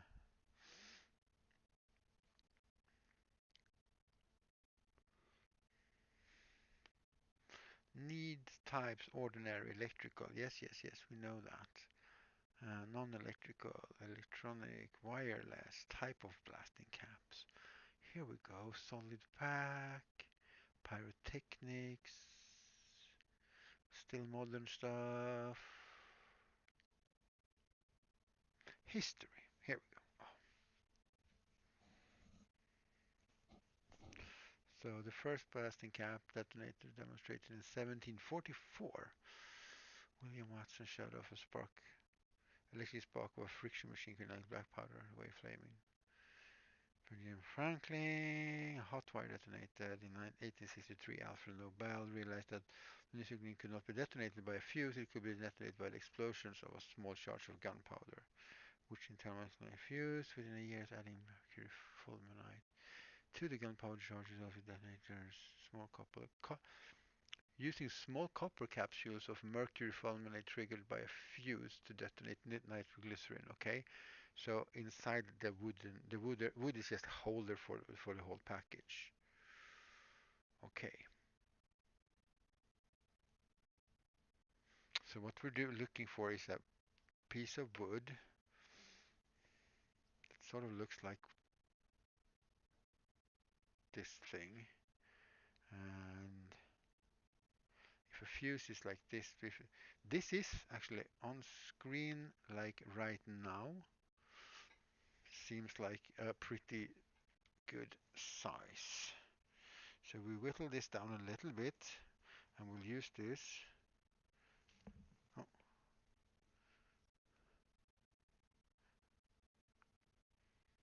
and I think it's a cork stopper actually. This looks much more like cork and it doesn't look like the wood. So it's actually a cork stopper there. Okay. So it's basically a hole. Maybe we'll drill a hole in it then. Because I have corks that I can use. I should even have some back here actually. We might look at, here we go. They are a bit brighter in color. Let's see what we got. We have something in a smaller size. Let's grab the bag of cork leftovers.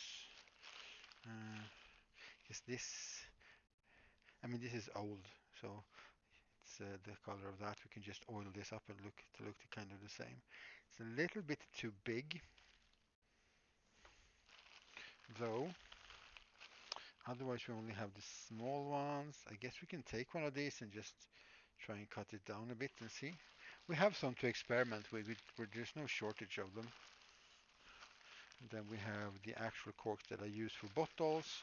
we're not gonna use one of those. I think, wait, are the small ones pretty good in size actually? While they are tapered, we can easily adjust for that. Yeah, but I like the structure of these ones better. Okay, so let's finish off this, square it off a bit. But it's also not the right kind of wood from the picture. I mean, it doesn't have to be that wood.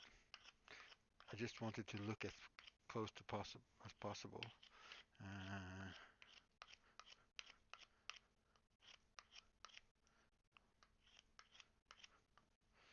and then, so let's make it sure that this could fit inside of one of the white plastic pipes. I should have a little piece over. Actually, there should be a piece of plastic pipe over. Oh, there we are.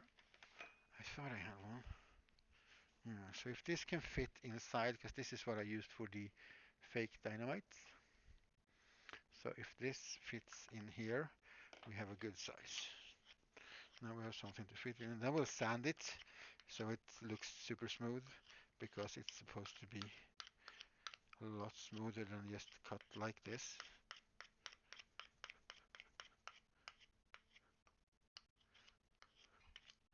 And oh, it's almost also 4 o'clock. Let's see if we can get this to fit. Then I'll take a short break. We'll come back to doing that, and then we'll start considering the fuse, which I guess we could just take any old sort of paper or fabric maybe even, and roll up into long rolls and wax it and uh, roll them together, because if we wax them they're gonna hold together. Well, that's a pretty good fit.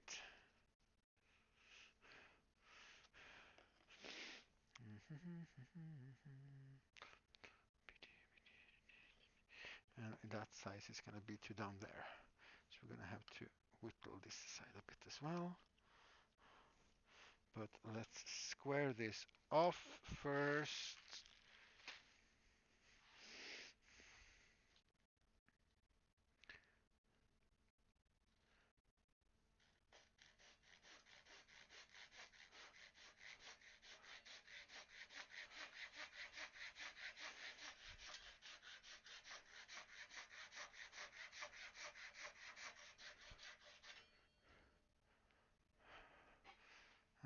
Doesn't. A little bit better. I guess I'll take it to the disc sander in the end. So I should actually cut this off on the other end as well, and then we will take it down to size, and then we will go to the belt sander with the edges to square them off properly.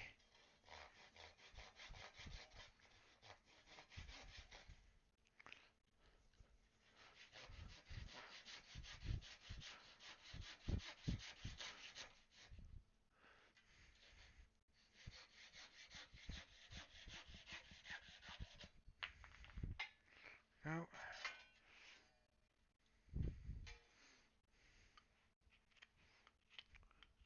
and if it looks really good and I'm happy with it, we're gonna take a soldering or burning pen, and we're gonna make a little bit of. Actually, that seems to be written. Yeah, I don't know if that's burned into it or written into it. And then we will oil this up, and it will have sort of the sameish color. It will have close enough looking color to what we're seeing on that picture. And then we will drill a hole for the cork, which is a bit big, but we'll live with that. And we will smack the cork into there, drill a hole on the other side for the fuse, make a fuse, and well, I was going to say pop goes the whistle, but boom goes the dynamite, I guess. So that side fits, that side does not.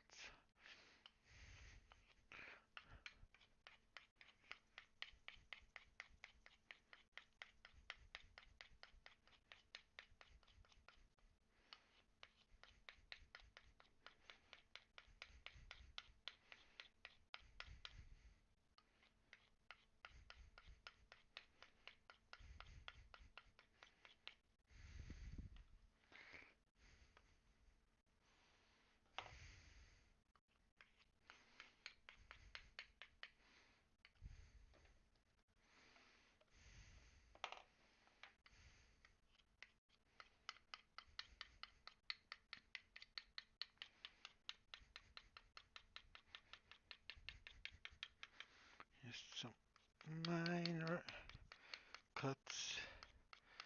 Try and make it fit. Doesn't have to fit on both sides, but it should look fairly similar. It's gonna be super noisy to do this, so I'm turning the sound up.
Okie dokie, here we go.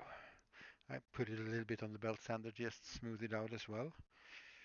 And then we're gonna, yeah, see it's a little bit, uh, it might just be from wear and tear, but we'll smooth down the edges as well. But we'll do that with like a 240 grit sandpaper, I think. If we can find it, if we can find it, there we go. There is the 240 paper.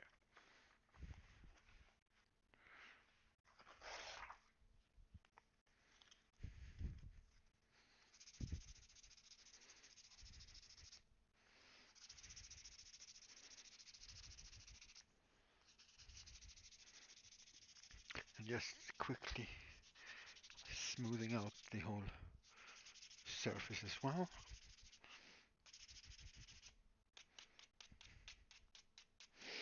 And these edges actually, we're probably gonna use a bit more like 120 grits paper.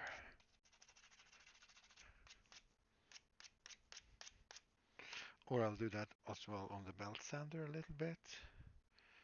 Yeah. And then the cork is a little bit big, but we don't really care. So we're gonna mark this, and then we're gonna again go over to the other side, and we're gonna make ourselves a little hole. Holy hole. A little holy hole. Do, do, do, do, do. If I could only, I can just use a knife, I guess, to mark the center. The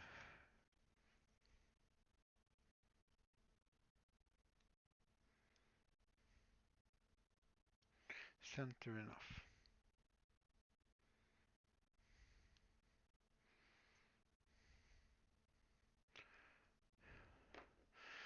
So, a hole that can fit this, and then a small hole that can fit. Well, this is basically to scale right now. So why don't we just measure it directly on the screen? Do, do, do, do, do, do, do, do, do, do, do. That's about 5-6 millimeters. So let's do a 6 millimeter hole in one end, and then we'll make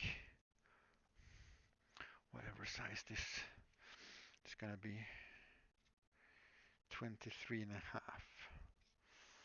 So somewhere around 23 then. I won't having any sound on, but I'll put you up there. You can see yourselves, and you can see me moving around over there anyway. And I'll take this off. And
all right, and now we can see how not round this is, so we can also fix that, which is cool.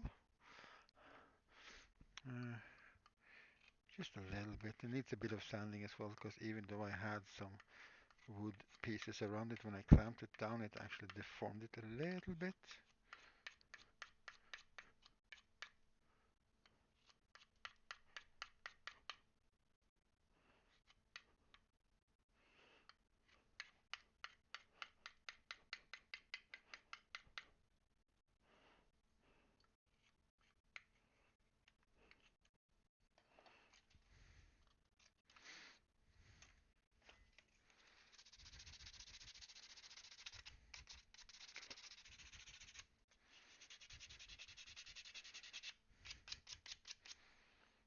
Okay, let's take this back to the band belt sander a bit and fix that up. And I'll turning off the sound because it's noisy.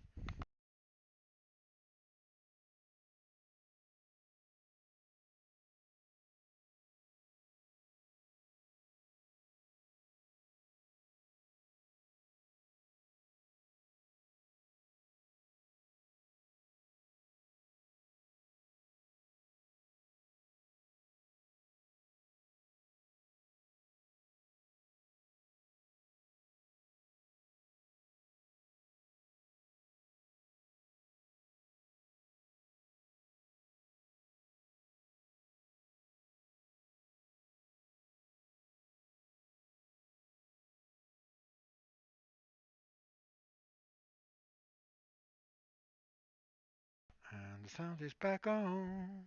And if this was the actual thing, it would fit pretty nicely. So what we need to do now is cut off a bit of this cork and make it fit that hole. We can actually, oh yeah, it's cork. It's gonna be really annoying. Let's let's try it anyway. Because why not? What else am I gonna do? Because it's a little bit too big.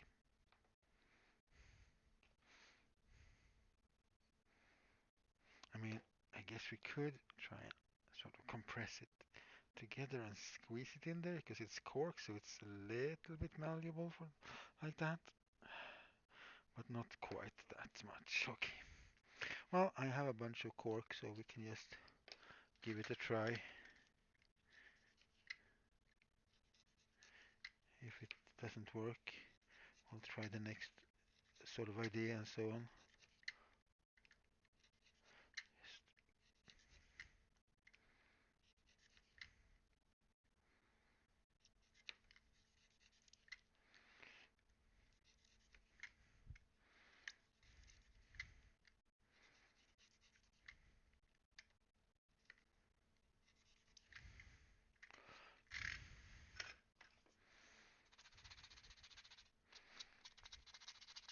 Sand that down a bit as well. We want it to look like smooth and worn, not freshly cut.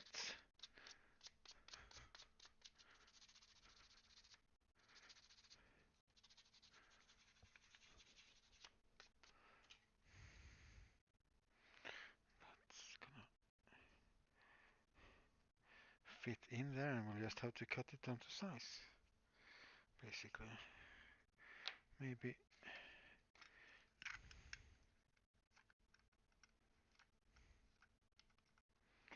taper it a little bit around the edge down here.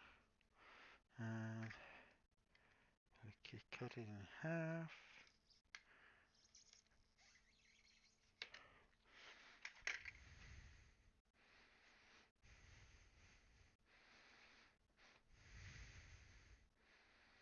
Close enough.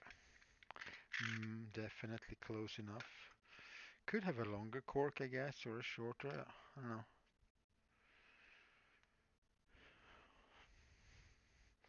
That's gonna get glued in there so it stays there. And we're gonna do that right away, I think.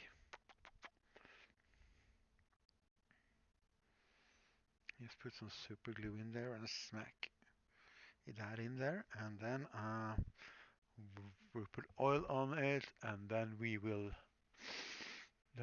take a break because it's actually after 4 now, so I'm lagging behind on my break times. It gives this bit of time to set as well. That's not bad.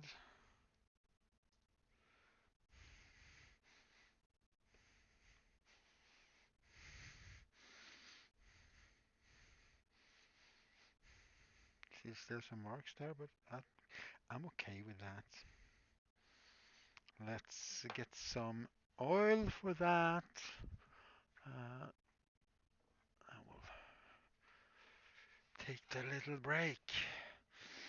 And once done, I need some paper to smear out the oil with.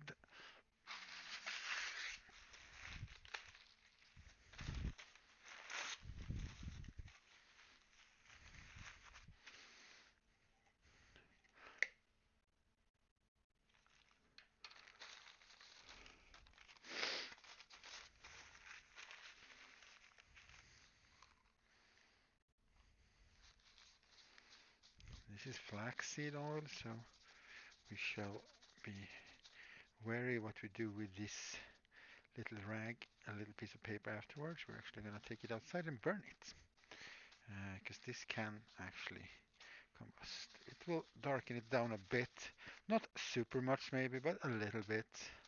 And I really like the texture of this, because I know what that, I don't remember what it's called, but I know what kind of wood that is. And I don't have any, so we can't do it just like that. So this will just have to do for now.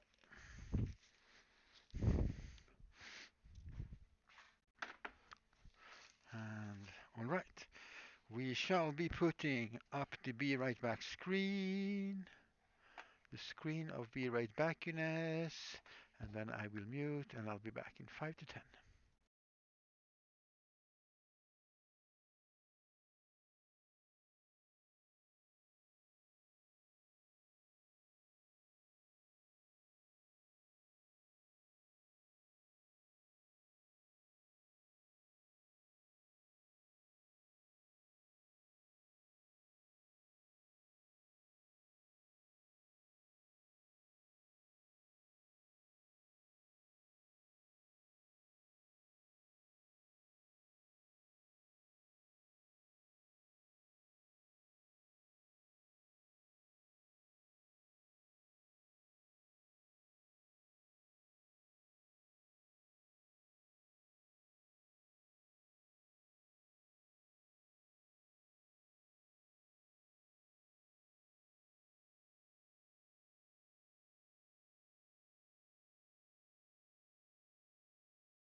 I think the break is now over. Hey, hello. Hi there. Uh, Made some coffee, took a break, have this little thingy. It's a bit brighter. I might dirty it down a bit to get some better color. I'm also taking a bit of, it's not black, but it's very dark blue fabric. And we're going to try and make a fuse out of this by mixing it with wax and making some twined up pieces of fabric. If I could just find my scissors, there I found my scissors.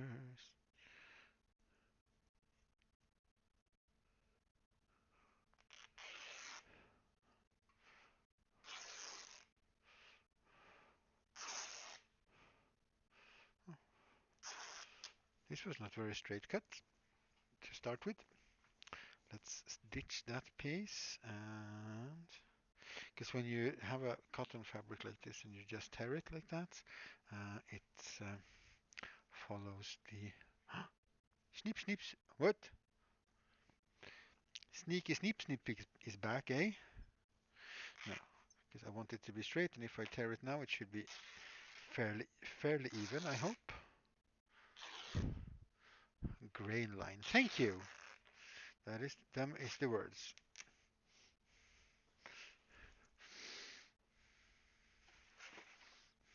So you're either very professional lurker or you're back just in time to remind me of words, which is good. It follows the grain line. Follow the grain line.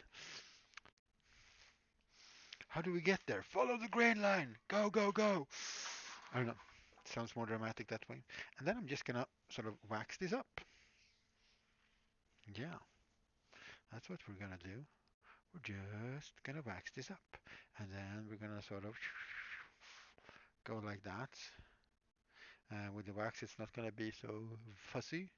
It should. And then maybe we'll need to get some cake. You're making pizza. Cake and cookies. Yeah. I have a pie here that I was gonna eat, but I bought the larger size of ham and cheese pie, and I realized my mistake but with that because for some reason in the bigger version of their cheese and ham pie, they have freaking broccoli. So I mean, I had sandwiches and stuff with me, so I'm like okay, but was like, damn it! Remember, all is by these small pies. So the question is now, do I melt a little bit of that and try to like put this in there and yeah. Oh, I didn't heat it or anything. I just looked at the cover and was like, hey, wait, is there broccoli in this one? And then it's like, yeah, it is. So I'm super happy it wasn't hidden broccoli and I forgot about it or missed it or anything, because that could have been horror for real. Random broccoli in your mouth, you know. That's never gonna be okay. Okay, there's a lot of wax left in this pan, so we're gonna melt that down, pour it into the corner, and pour it into the cup and melt it with that, and then we're gonna try and saturate that with some wax. And I have no idea if this is gonna work well because I haven't done it, but it seems like a good plan.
just heat up the rest that's in the mug.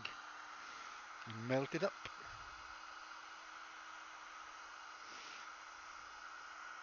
And then we're probably going to pour it down into the pan because I don't want to, I mean, I really don't want to dip my fingers in this, obviously. So we're going to do that, and we're going to put this in the pan over here, and we're going to see if we can't drench this all somehow.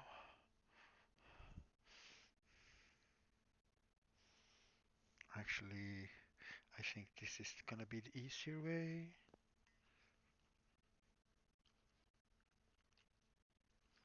Skloof, skloof, skloof.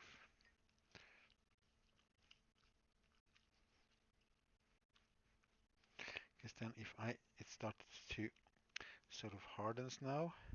If I heat this up, it should just get absorbed into the fabric.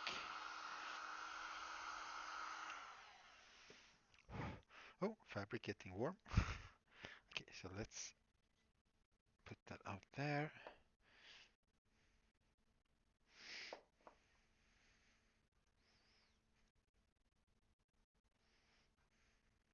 And then while it's slightly warm, not super hot, like right now. Ow, ow, ow. That's warm. Not warm enough to burn me, but it's warm enough to not want to hold on to it too much. But we want it, because we need it to be a bit soft and pliable. Here we go. And then we will fold it in half, and then we will, because normally you would have to do like twisting it properly, but since it's so waxed, I'm hoping that it will stick together anyway, and we can sort of rub excess wax off it.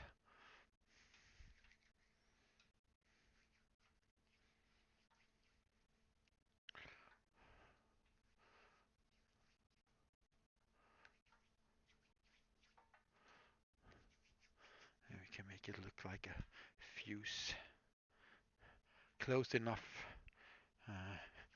to a fuse anyway.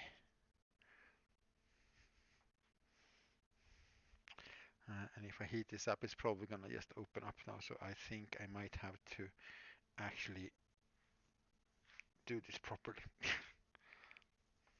Also, I have to get rid of all the extra wax on my fingers. Because what I want to do now is, of course, melt this down a bit more, so all the really waxy surface goes away. And if I do that, it's just gonna untwine again, I think. We'll give it a go and see what happens.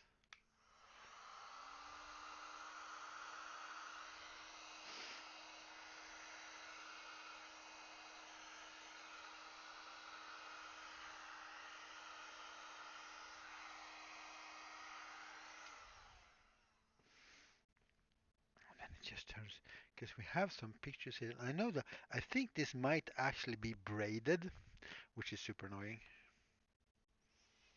I'll have to cut some really thin strips to braid it if I want to do it looking exactly like that. Because this is so oversaturated, so it's just going to be like waxy in color. You see, you can see it doesn't look black or even dark at all.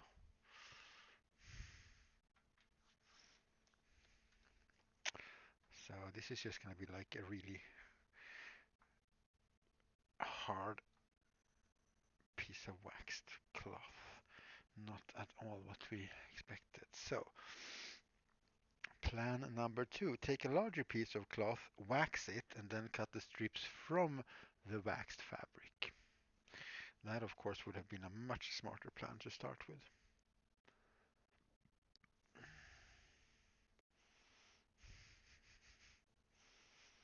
I'm not sure. I tried to figure out what that fuse is made of, but I couldn't really find anything. I just did a quick few searches, but yeah, I am all waxed up. I'm gonna see if I can go and unwax my fingers a bit.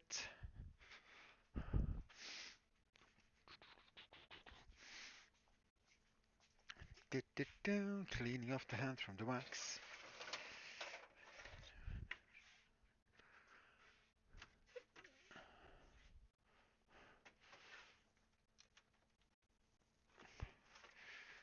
have some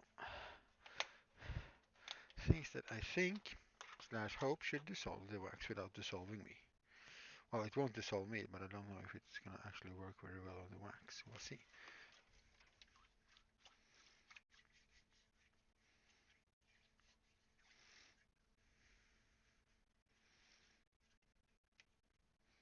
Oh yeah, that works.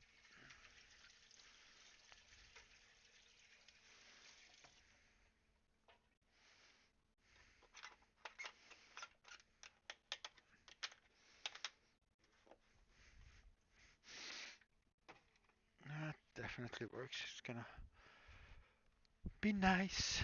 Now I can get all the wax off my fingers if I need to. Or most of it anyway. No big lumps left.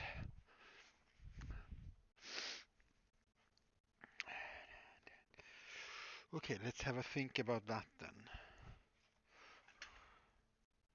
Yeah, I think this is like a round braided. Okay, let's do some more. Uh,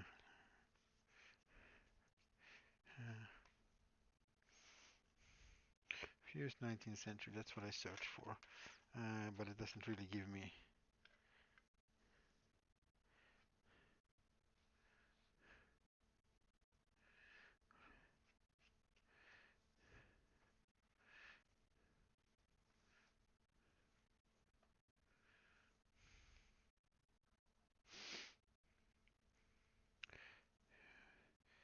Dynamite.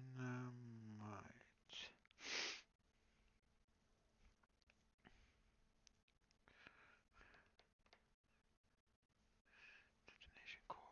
Detonation fuse. High safety fuse. This is 1908, so it's a little bit. Okay. Let's Google how to no how to make a good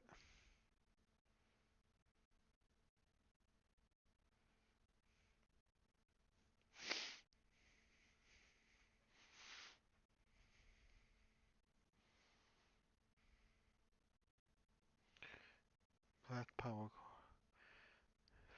waterproofing agent wrapper of tough textile or plastic.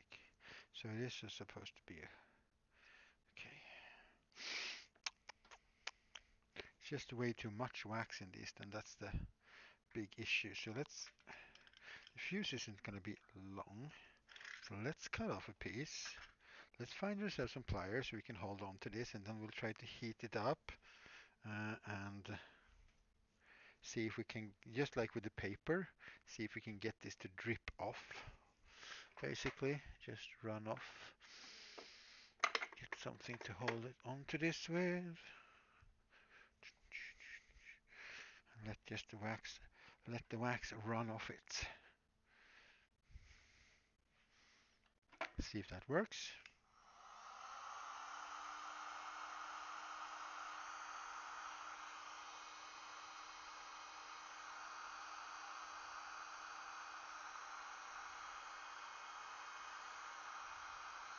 But as I said, it's gonna want to twist back up if you do this.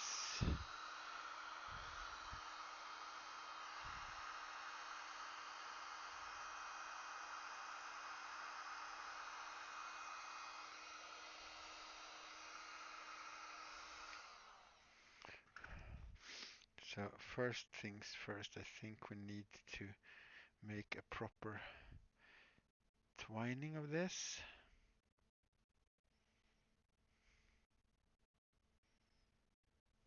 Otherwise it's just gonna open up all the time. So let's start by doing that. So let's bring out this long fabric piece of things. And let's see.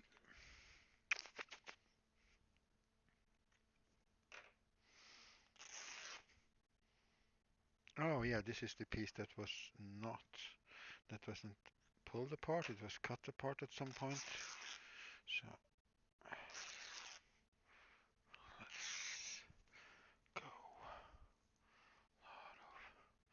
Lot of loose threads and stuff here.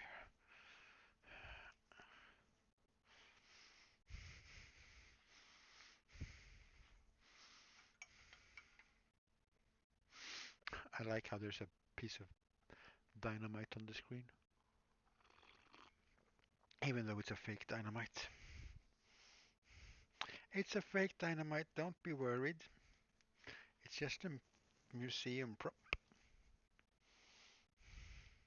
I am not standing around here making actual explosives.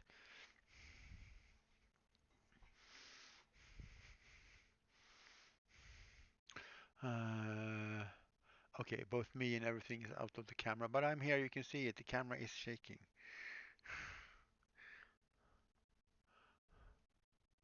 Hey, Sarah. No, I didn't stream last week because work was all the night, all week long. Welcome in. Yeah, it's been a good couple of weeks now. And I haven't been around so many other streams either, so I haven't seen anybody. So we're making fake explosives today because somebody ordered it. It's for a museum exhibition. That's what you can see up here on the screen. That's not real dynamite. Yeah, it would be, but I also think I might get kicked off the platform because I'm not sure you're allowed would be allowed to, but it would be exciting,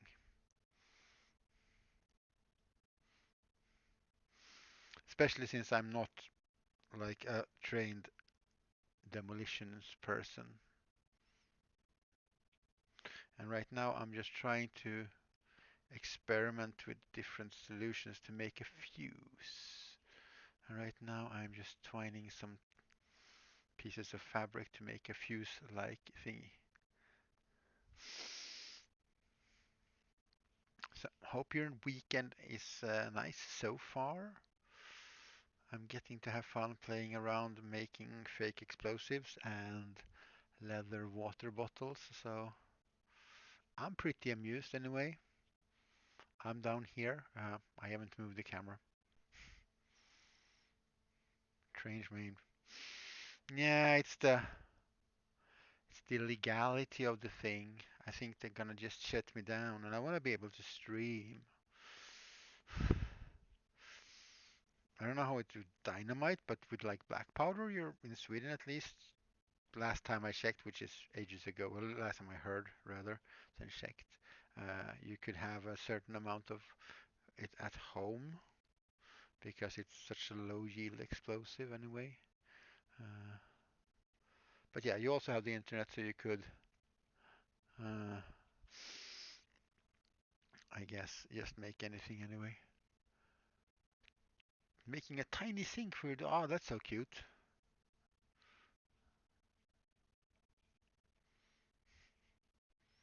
Okay, I don't have to make this super long.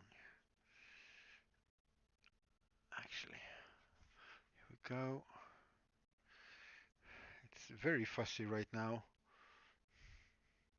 but we'll put some, we'll try to get some wax on it.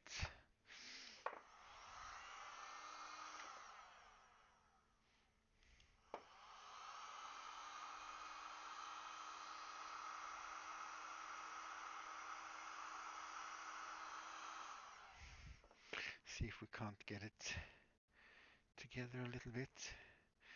Don't have to get much on it.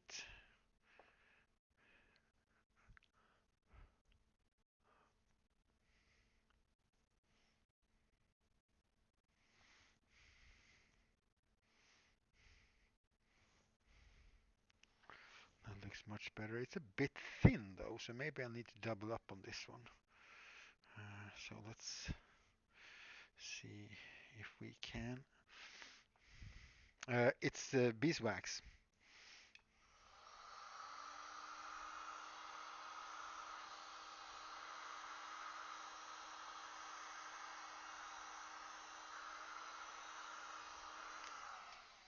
I'm just heating that up so it will be melted and be absorbed into the fabric that diffuses Well, the fake fuse, it's also fake. The fake fuse is also fake. Yeah, so this is the paper on this is waxed. Before it is waxed, it looks like this, and then you wax it, and it turns like darker and has the sort of proper look because dynamite is made with waxed paper to protect it from uh, water, but also to keep any leaking nitroglycerin in place a little bit because all the dynamite lying around is quite dangerous. Okay, so what happens if I just try and twine this up to one? It's still not a really super good color, but oh, sorry for the shaky camera because I'm using it. I'm using the table which the camera is on right now. So if you're seasick, look away. If you are, it's easy for you to get seasick, look away a bit. Just gonna twine up a short piece of this to double the size.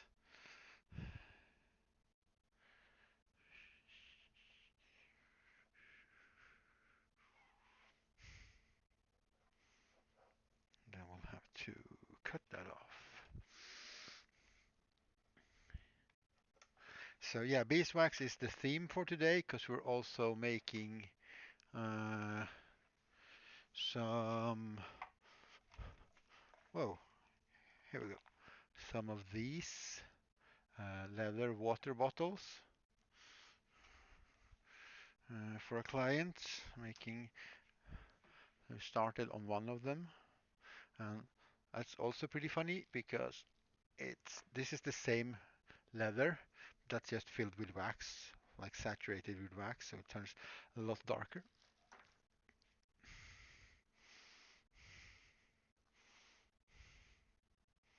Okay, so if I can just, because this doesn't have to be long, because this is just going to go in there as such, kind of look like a fused bit.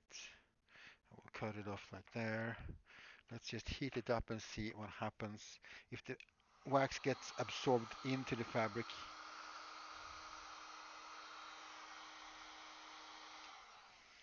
A lot better. Trying to get rid of most of the fussiness, but I also don't want any like a wax layer. These are, yeah, this is actually one of my reference pictures. It's original box of dynamite, late 19th century, Alfred Nobel, when he invented them. And he also invented a blasting cap, which is made of wood with a cork stopper and a fuse that goes straight in like that. I don't know. What if I just roll you up? It's a bit lighter than I would like, but yeah, that's where most people, including me, have seen most of the dynamite and you have seen. Actually, I kind of like that, even though it's a little bit light in color. I really like how that turned out now.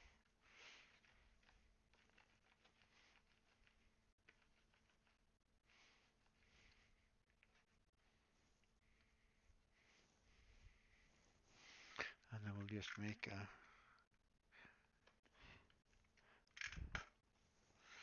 cut, so it looks like it's a cut fuse. It's a very short fuse, I guess, but this is just for, I mean, this is for display at a museum, so.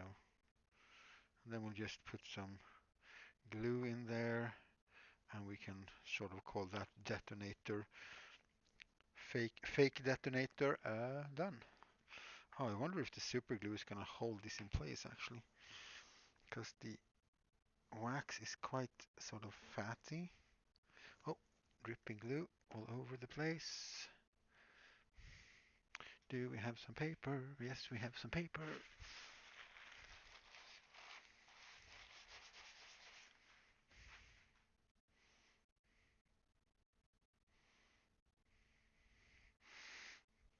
We'll just hit that with some accelerator so the super glue will instantly set.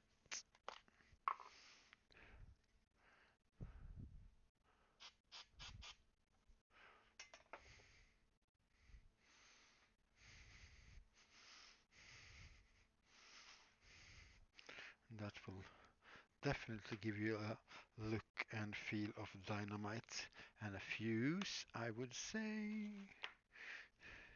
So, and this would like get mushed in because it's the fake dynamite is made with plastic pipes like this, so this is supposed to be able to fit in there.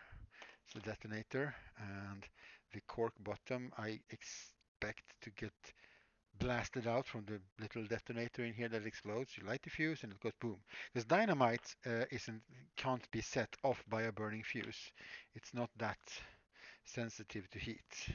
So a burning fuse won't necessarily or shouldn't set off dynamite.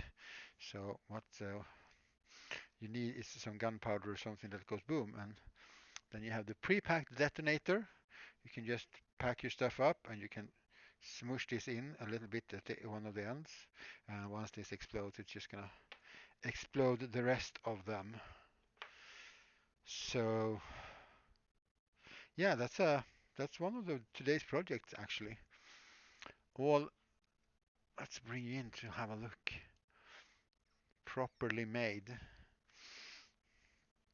Some fake dynamite and a fake blasting cap for said dynamite in a late 19th century style. Uh, and that means we have the water bottles left to keep going with, which is the boring part. But I have, it's a little bit too short to be an actual dynamite, but I wanted one for display at the workshop as well, so I'm just gonna, because I have some papers left, so let's do one last dynamite. Let's put you up there. So this is a 32 millimeter pipe, normal plastic PVC pipe, 32 by millimeter in outer diameter.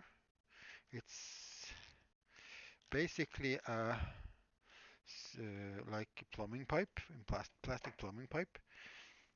I usually have these for handles for making uh, some cosplay weapons and stuff.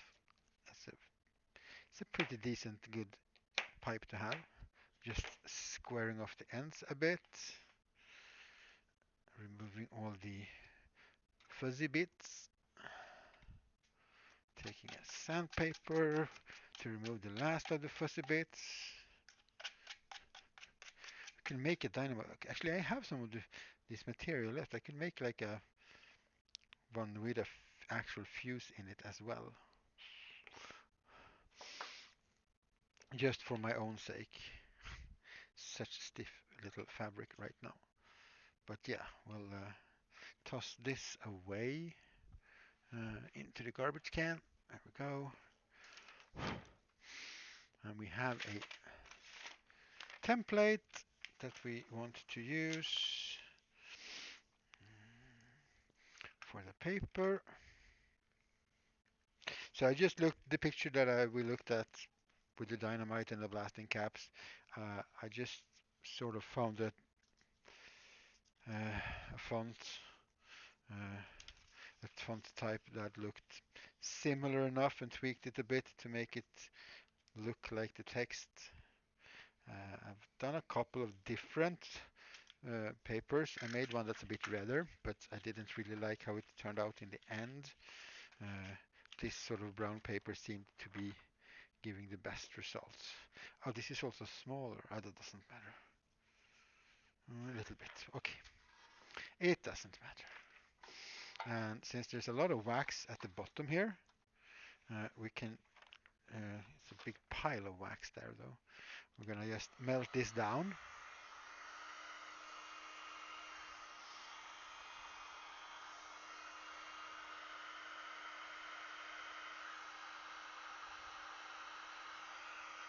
Trying to create like an even layer of wax here.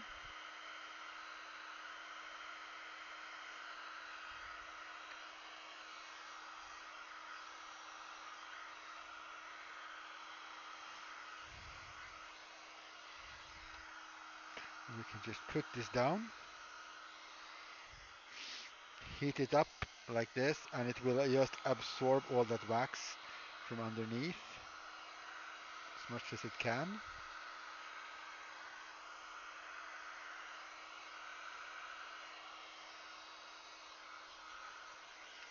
It's not gonna be enough though, so we're gonna need to make some more. And just she's grate it, just grate down.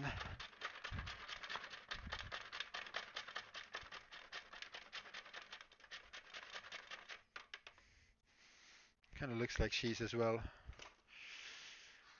Uh, but it melts easier if it's thin, of course, because it doesn't need as much heat as a big chunk.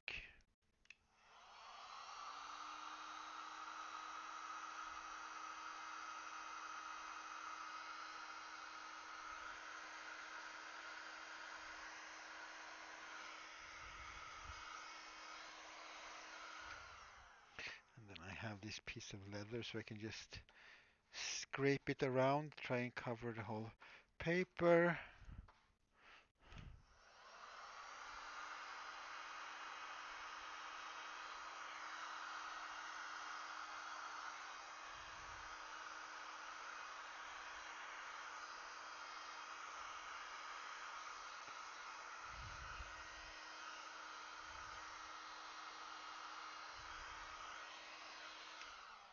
And then there's a bit much wax on this, so we're just gonna hold it up, and we're gonna heat it up, and we're just gonna let the wax, the excessive wax, just drip off, if there is any.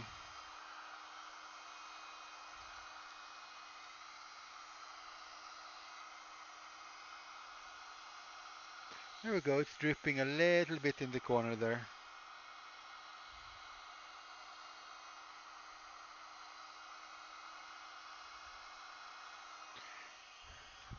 Because we just want the paper to be like saturated. We don't want a super shiny surface of wax. Uh,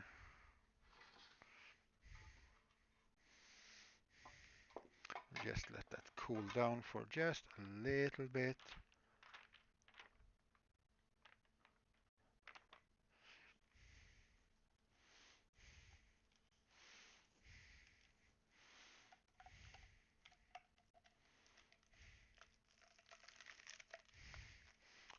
If this, oh, it's not sticky. So we'll just heat it up, make it a bit soft again. And you can see it gets shiny maybe. I don't know if you can see it on camera actually. Just sort of smear it together, hold it together for a little bit. And as it cools down, it will keep its shape and it will sort of get, well, it's tacky, gets tacky, and then it will just adhere to itself. And then we just fold in the little pieces that's over. We'll heat that up, soften it up, and once this cools down, it's gonna get stuck like that. And again, the same thing on the other side. If it's a bit hard, don't force it. Just heat it up a little bit, soften it up a bit, and then we can keep pushing. Because it's very easy to just push too hard and just break the paper, and then you'll see the white plastic underneath, and you're going to lose a bit of your illusion of that it's actually dynamite.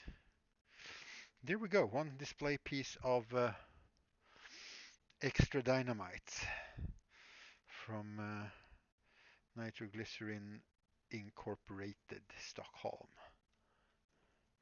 The original. The original piece. I could make one of these another too, I guess, but I think I'll pretend that this has one, and if I make a fuse, I'll just put a fuse in there. Otherwise, I have a nice display piece of dynamite that I can hang up on the wall with my other props. Okay, so that is a project done. Uh, yeah, let's keep sewing things then. Oh yeah, I was gonna check out how the other ones lined up because there was something with the pattern. No, the other ones are a little bit off, but not much.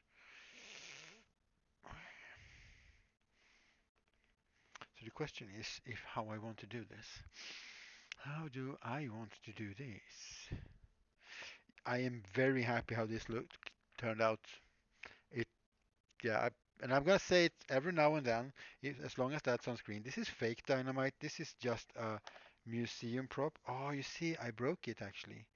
I'll have to paint that. There's a bit of white plastic sticking out there.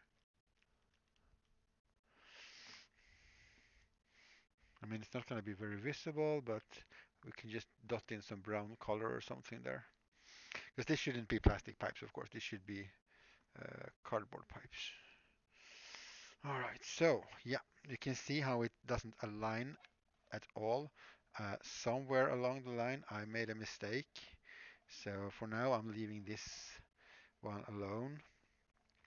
Traditionally, when you make this sort of thing, um, you would sew it all together and then you would melt a lot of wax and you would fill this with wax and you put it in like an oven and so the wax doesn't set and it will just keep absorbing into the leather. But that means you have to melt like a liter or whatever with wax depending on the size of your leather. That's a lot of wax to buy and have and stuff. So that's not how I usually do it. My usual go-to is just like I did with the paper. I put it in the pan and I put wax on it and I melt the wax with a hot air gun until the leather is saturated, which you can easily see when you look at the leather because it's it doesn't absorb anything else. Then it's had enough. It is saturated. And this piece isn't anyway because it's way too sort of dry in the middle. So it needs more wax. So I'm starting to think if I should not bother with this one because it's so wonky. I'll save it like a backup. Actually, because I have more than enough material to keep going anyway. Uh, we'll put this down like this.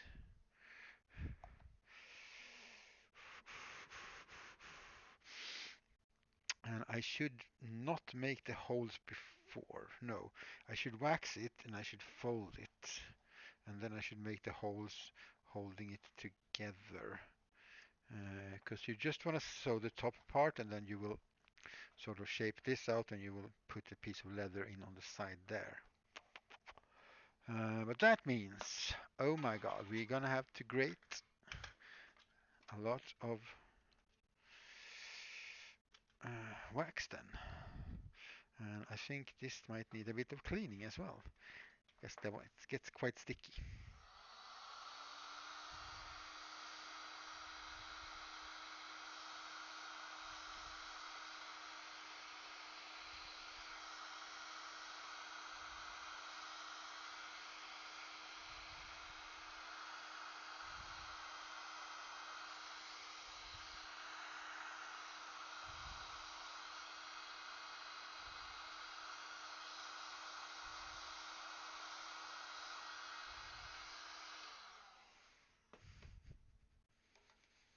So just melting off the wax of this one. And we'll leave that to cool because if we start using it now, the wax is definitely just going to get stuck there. Uh, let's see if we can grate down some of this older wax so that it get used. Is there like something melted into the wax? Okay. Wax doesn't take paint at all. It is, it literally makes things waterproof. So it will not, I mean, I mean, I've seen colored wax, so I guess if you put pigment in the melted wax, uh, I would not think it mixes well with acrylics. Uh, there's nothing to see here at all, Bone Shooter. You haven't seen anything. Hi. Uh, do you really want to know? Is that so? Well, I am making fake dynamite because it's going to a museum. Yeah, pigment powder. I would have to look that up actually because I've seen wax in different colors, so you can mix it somehow. But I haven't done it, so I have no actual idea.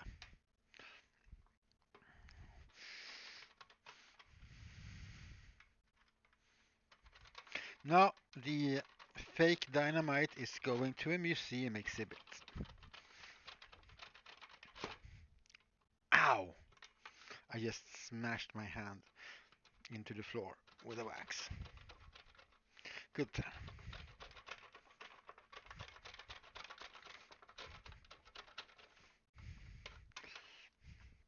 Okay, this is gonna take way too long.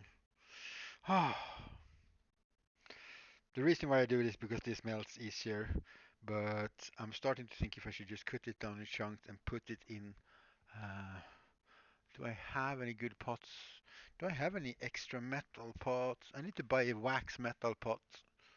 That's definitely on my go to a thrift store list now.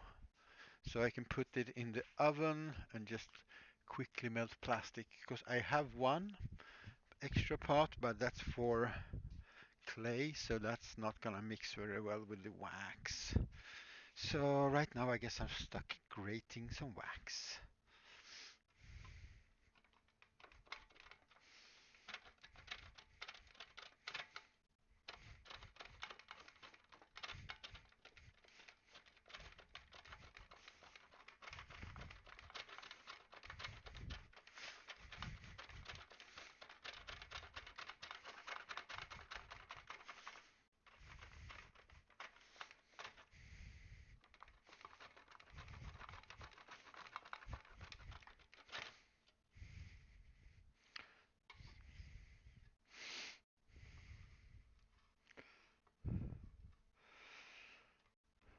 We're gonna need a couple of 100 grams of wax or so to totally saturate a piece of leather like this. Okay, so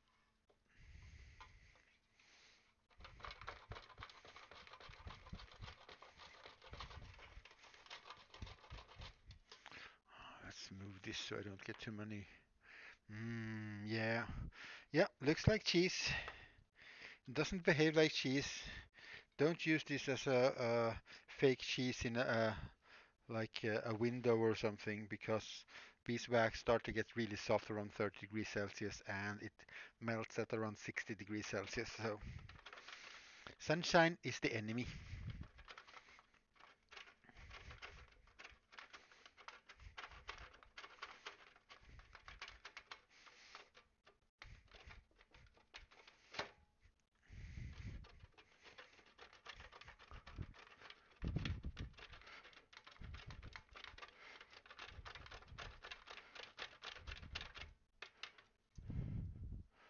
Whew. Okay, let's see how long this will last. Um, we should actually, where's the big cup for the wax? We should turn on the oven and put in a big cup of. I did have a cup for this. Yep, that's wax. And we'll just grate it down and then we'll melt it in the oven in a cup. Because you can melt it with a hot air gun, but that means it's gonna blow around a lot of small pieces of wax.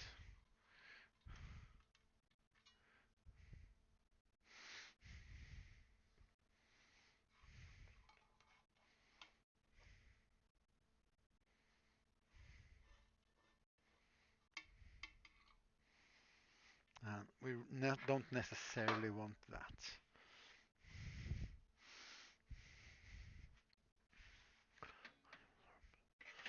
So we will put that in the little oven and leave it be. And leave it be. And while we're waiting for that, we could clean up a bit from things we don't need. We don't need any more corks because we are not making any more fake dynamites.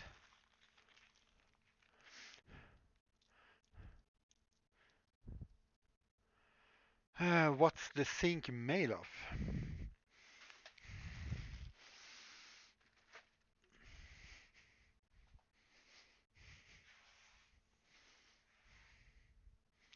How has it been made?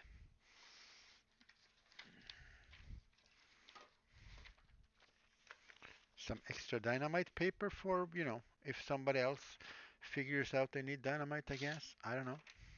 So we'll save the template for that. Just removing some of the scraps and craps.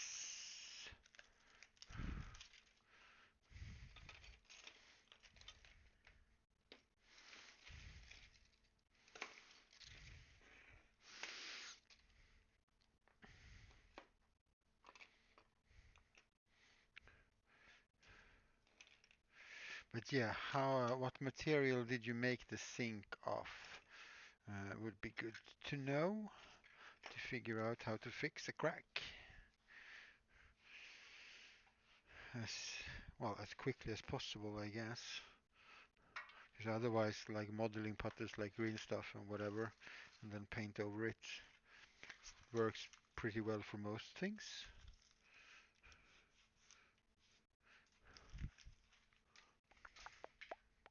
Okay, okay.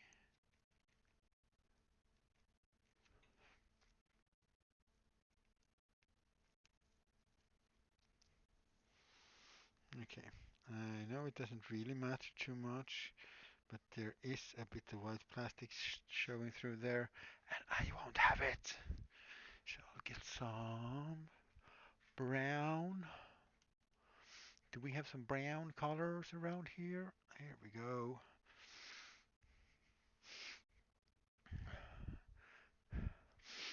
Just make it a bit darker so it's not screaming so brightly.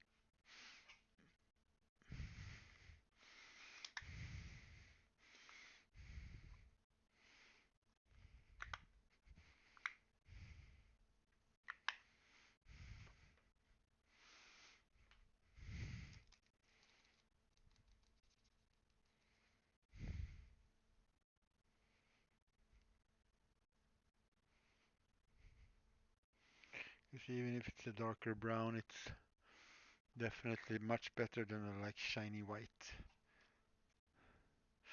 We also need to figure out a good way to transport this because when you have something weird in your pack, if you're ever gonna get pulled over or stopped by the police or whatever, or drop something and people are gonna see something weird and they're gonna scream running, it's yeah, that's bound to happen when you have something like this in your pack somewhere. Especially if you like drop this in the middle of the city. I think it might be a bit of an issue. I'm gonna build some kind of just a simple cardboard box. See if I can find someone and put them some markings on it and say that says, "Hey, this is a piece of fake dynamite. Do not worry, it will not freaking explode."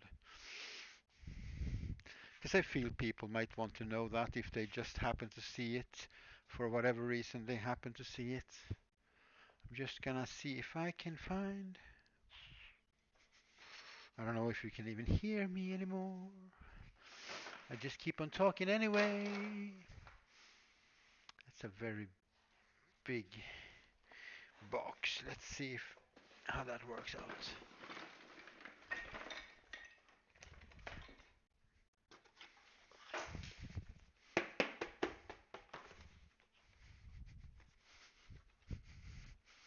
This is a way too big, but maybe I can cut it down and make it work.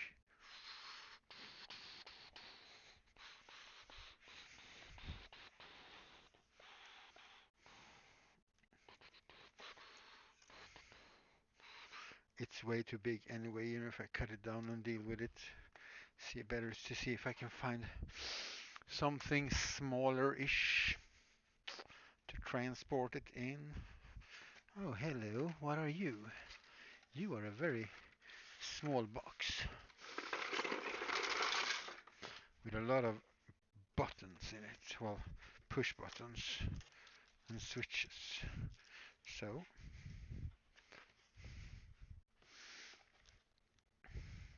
yes, and then I can wrap it up in some bubble wrap and bring it with me. That's gonna be a good box.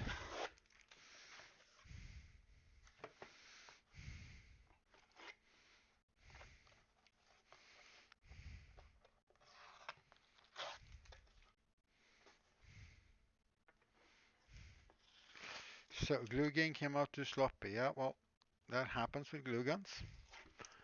So, when you have the time, just let me know what it's made of and we'll see if we can figure something out.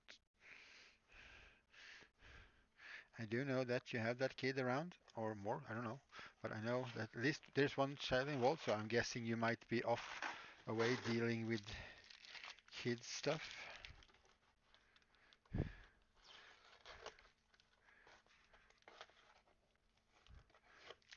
That's why the reply might be taking some time, but that's okay.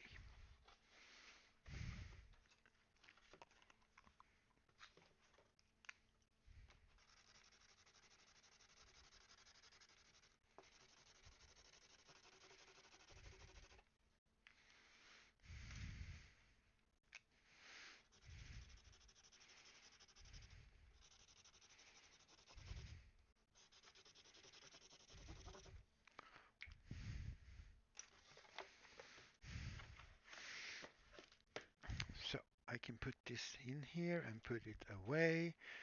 And then I can pack it before I leave. Perfect. And I heard the oven go tick. So that reminded me we have stuff in the oven. We are baking some waxy stuff. Waxy, waxy stuff. Let's put on a glove because that cup is going to be warm. Oh, that's just coalesced into like a big chunk. That's just not what we want.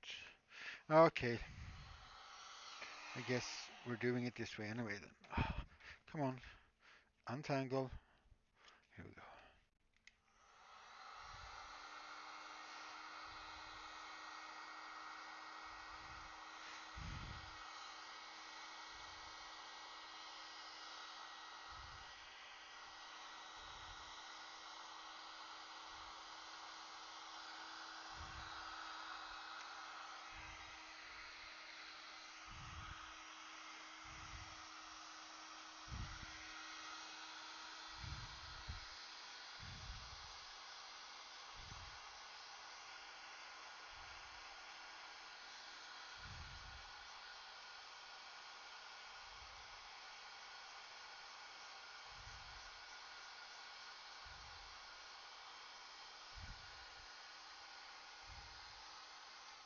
Yeah, this is just way faster. Screw you, oven. You're too slow for this. You're good for other stuff, but not this.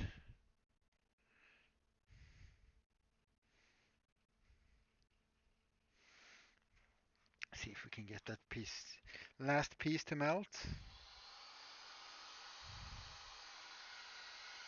Not too close because then it's gonna start splashing. And hot wax is hot.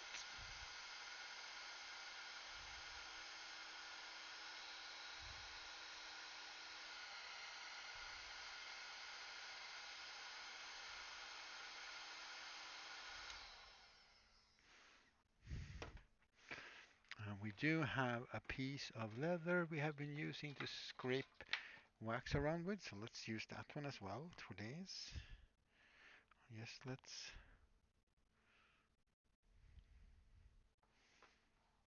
And then we're gonna hit this whole thing with a heat gun, so it's because this is gonna, yeah, you can see it's starting to get starting to cool down quite a lot already. This is just to get it sort of started, and then yeah, we're gonna have to, yeah, and then we're gonna have to, oh, all of it running down here. That's super annoying. Just hit it with a heat gun and it will get melted on top of the leather, and the leather, it's porous, is going to start to absorb this.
But as you can see, it hasn't really gone through to the other side, so it's absolutely not saturated.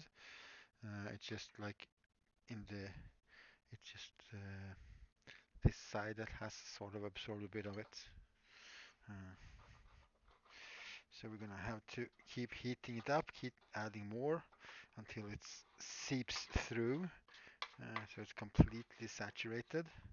And then it is basically waterproof, because this is, the wax is so fatty, it won't. Uh, what the wax does is basically it melts and it runs in between all the fibers in the leather, taking up all the space where the water wants to be. And since this is so fatty, the water won't, and this is heavier, the water won't displace the fat, and it's waterproof because the water can't get through, because there's no space left for the water, basically. We're making sure that all the space in between all the fibers is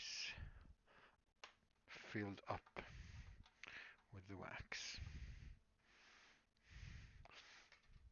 You can see it's a bit shiny here and it's a bit drier in some places, and this is where it's starting to get saturated, at least from this end. We'll turn it around to the other side eventually and do the same thing from there. Right now I'm just sort of smushing it out where I can see it looks lighter, because that means that there's less wax in there. We're just gonna melt all of this on top of this again and see if we can make it absorb some more.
Just using the hot air gun to sort of push it around a bit, the wax that is melted.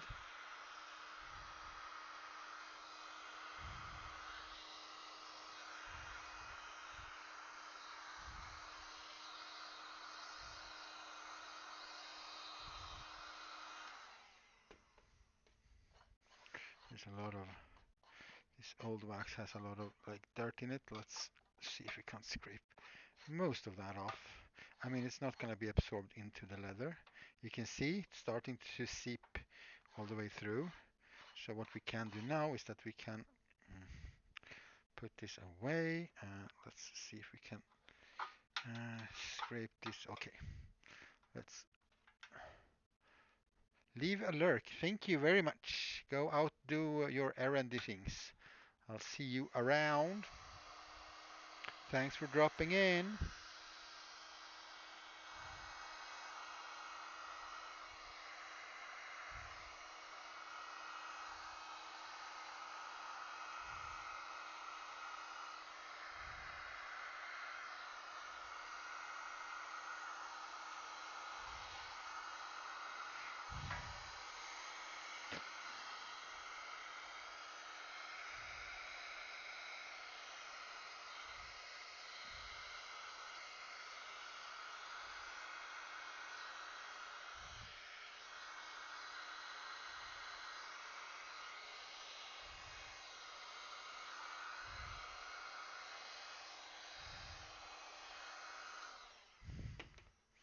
And then we will pour this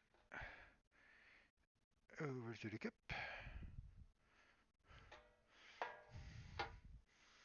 Let's see if we have time to pick some of these bigger pieces of fussy stuff out of here.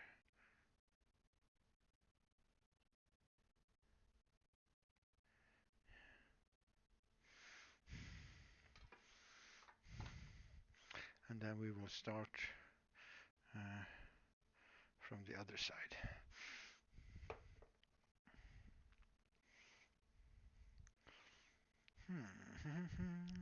Let's see if we can spatula out some or dig out some of that wax actually, because it's kind of soft and warm still. I thought anyway, but it wasn't.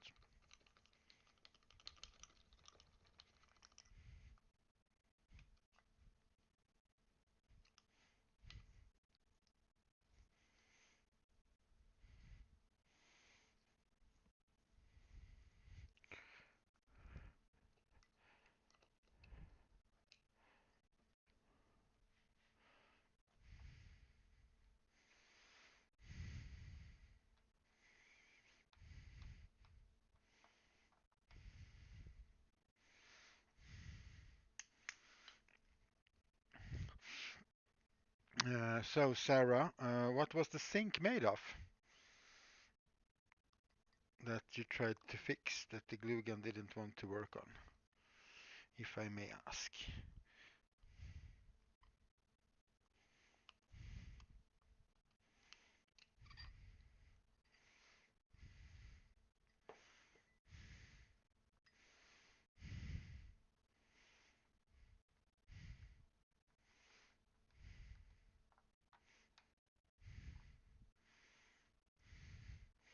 Still sort of softish, malleable, so we can squeeze it. It's sticky and tacky, and then we can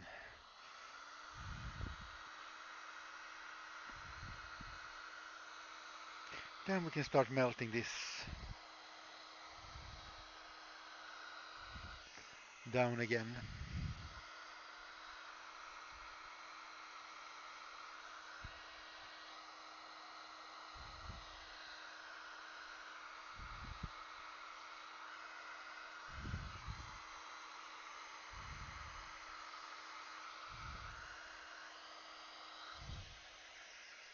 Shampoo bottle, plastic, Easter egg, a few beads, bits of wire. Okay, so it's plastic. Um,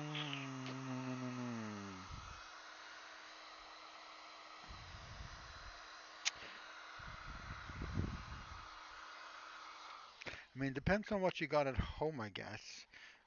As I said, like modeling putty for miniatures, like green stuff and things like that, on a very small scale, it's a pretty good bet. Uh,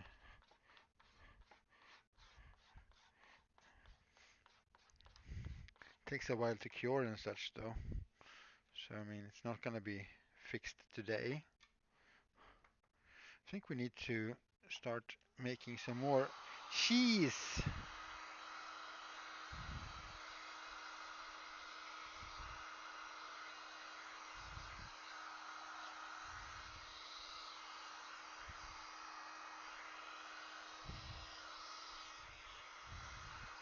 This piece turns out to be much brighter than the other one. That's interesting.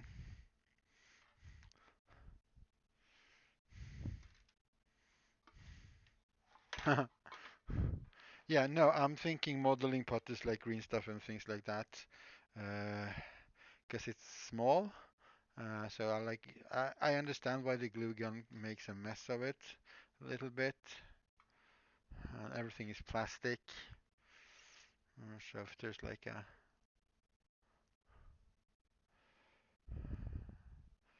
yeah, that is also covering it up with things is also an option. Absolutely.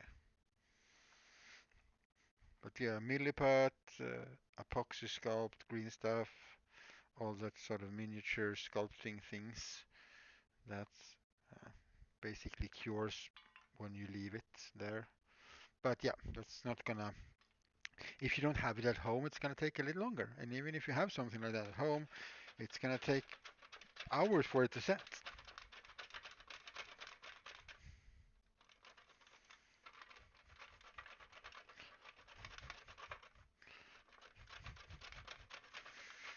Oh gosh, it's almost 6 o'clock here. Did not expect the time to be that much, actually. Okay, we're gonna have to start on the low speed, because otherwise we'll just blow all this away. We'll just gently heat it up. Hey Lex, welcome in. Welcome in. Welcome back, I should say. Since you were here 2 weeks ago.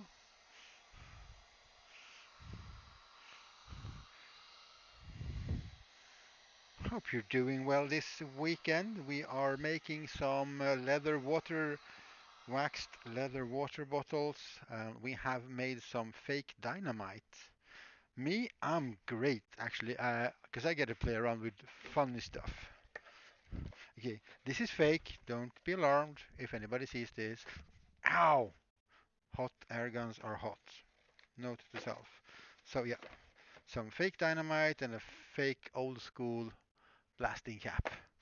Ouch! That might actually leave a mark. I'll be right back.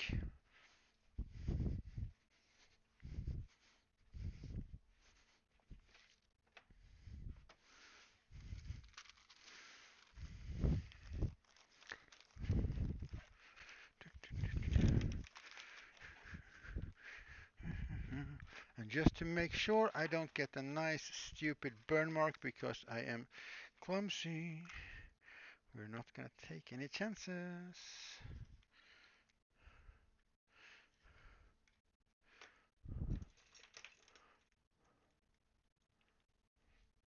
Yeah, I'm great and I'm grating wax. This is very true.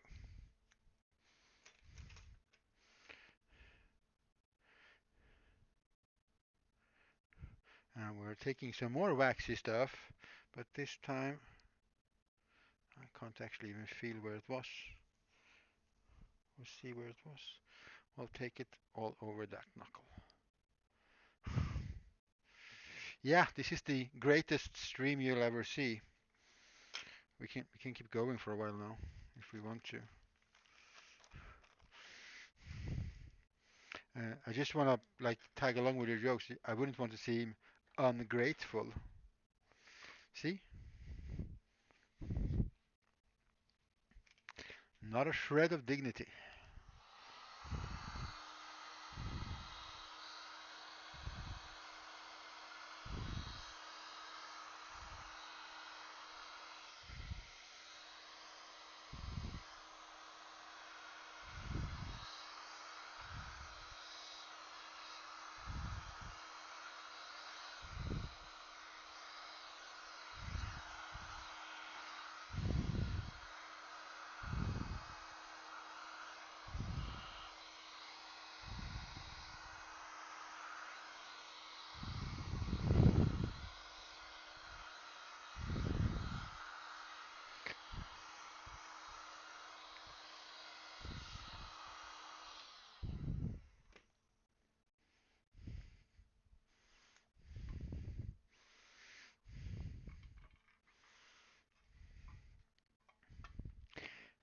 could also say all of these jokes are quite cheesy, I guess, you know, if we want to keep on the same subject, sort of with the jokes.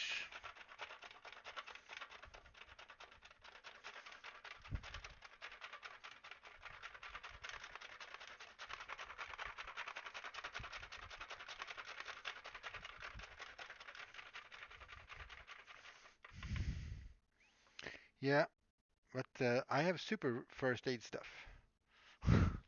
I love you too, sweetheart. Crash on. Keep on crashing in the free world. A lot. Or something. I don't know.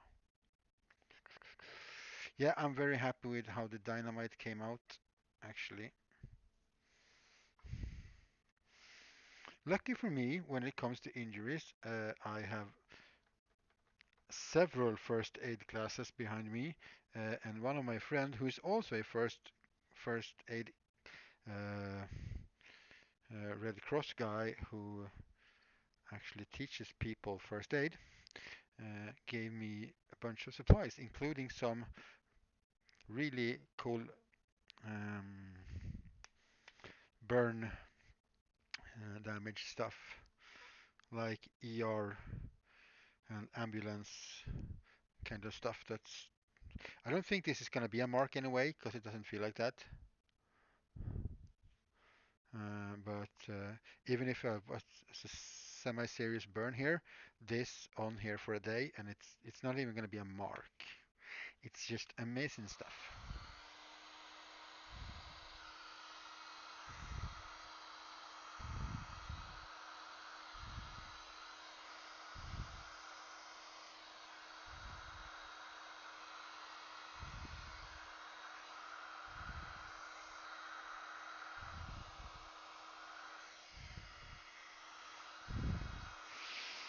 Yeah, being ready for bad stuff happening and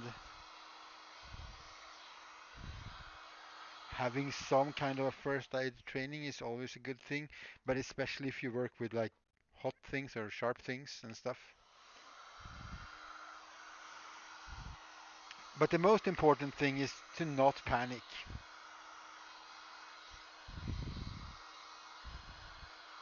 To be honest, if you jab yourself in the hand, don't run around like going ouch, ouch, ouch. Just put your game face on and go fix it. And then you can faint or cry or whatever you need to do. Ooh, yeah. I have some. I got some scar. I don't know. Yeah, you can see it. Maybe there. It's just like. Okay, I'm gonna move you now because I'm getting closer and closer to you. You're. Yeah, he's messed. That hot air gun is messing with me today. But once you see the wax starting to not seep in anymore, you can be pretty sure that it's saturated, and we just have the other half to do. So yeah, this takes a little while. Yeah. Oh, that's well, it's a good thing that you did anyway. I'm happy that you did. I'm not happy that you cut yourself, obviously. I'm happy that you managed to like deal with it. Yeah, but it happens. There's actually I think that scar is more visible. That's actually from an axe, he says, having used an axe earlier on the stream. No, I basically was working on like smaller things and just chopping them, and somehow I just it bounced up and it sort of cut in this way. So it wasn't deep into the hand, but it was quite deep like that, and that was also quite bloody and not at all comfortable. For a while, I was worried because the scar tissue here made it like hard to stretch out the thumb, but it all worked out. Got soft again, so yay.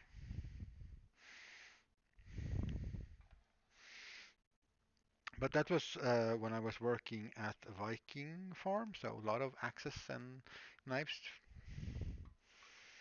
Um, but yeah, so if you work somewhere, and well, if you're at home as well. But make sure you know where the first aid stuff is, so you can just like go off, so you don't have to start looking for it. Like make sure you think about it like once a week at least, or daily even. Where do I go if shit happens? So you like mentally prepare yourself, uh, and that way it will turn into more of a just like a reaction that you should like go there, do this.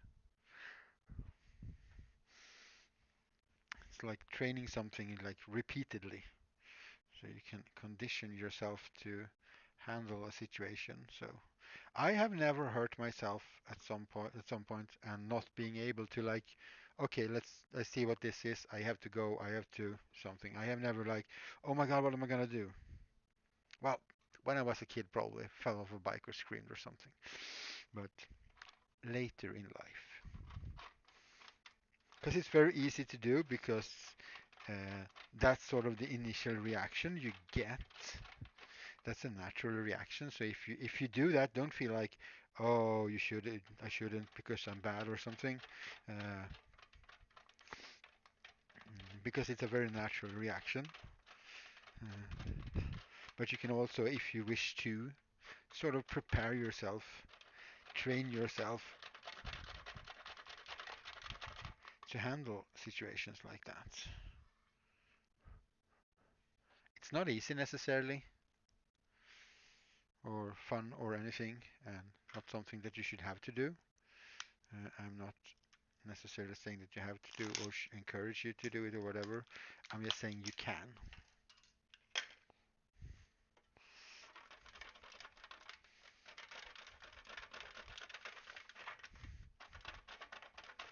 It does feel a little bit, so I think it was a good idea to put this on actually. I don't want to have a stupid burn mark there tomorrow or something.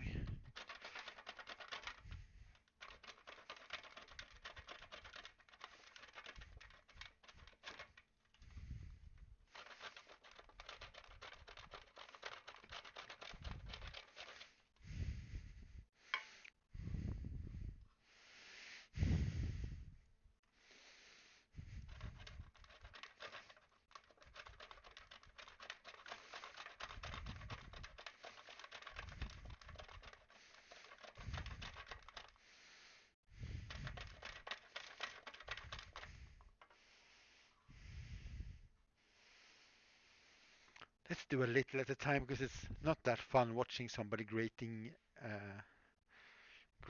wax. I don't think I would enjoy it anyway. So I'll use myself as sort of a measurement for that.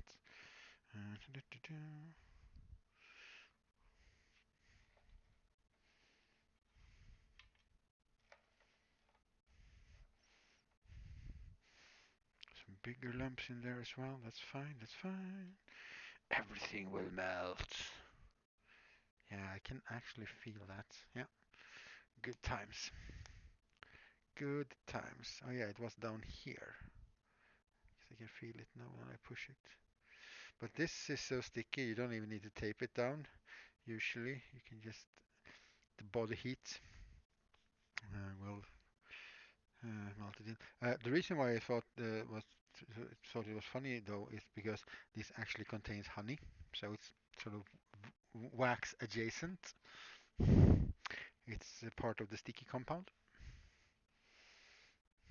as far as I have been told.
Melting, melting, melting.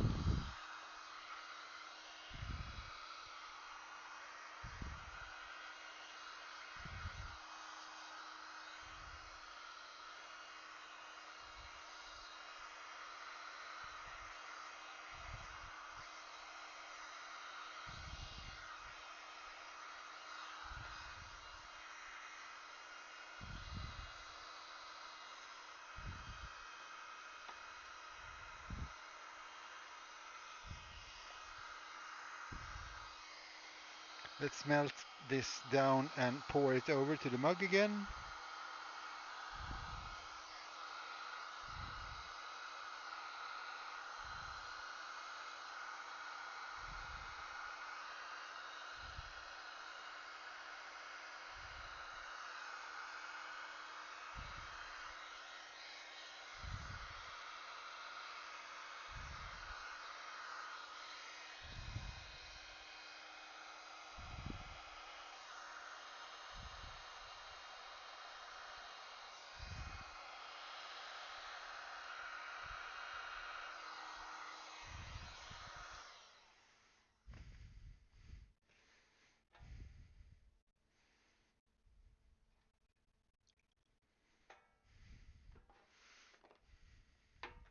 And then we can pour that out here.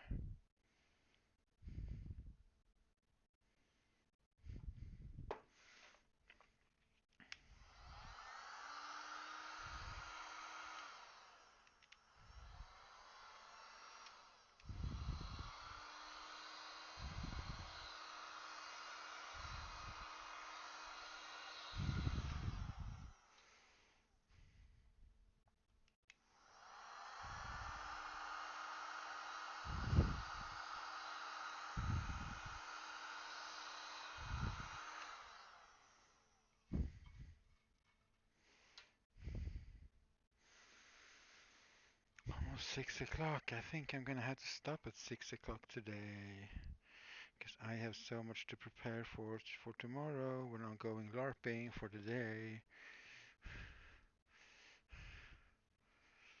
So I need to pick out some clothes and stuff and things and some more stuff.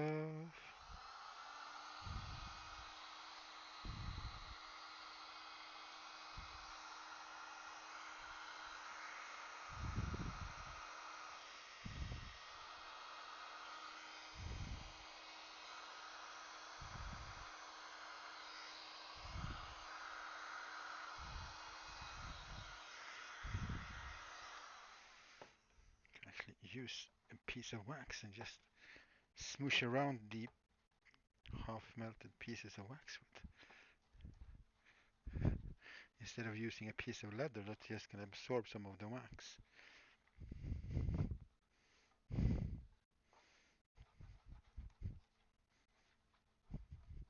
And since the leather is warm, it's going to also melt it down a bit.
Yeah, when you heat it up for a while like that and it doesn't absorb all the liquid, it's saturated.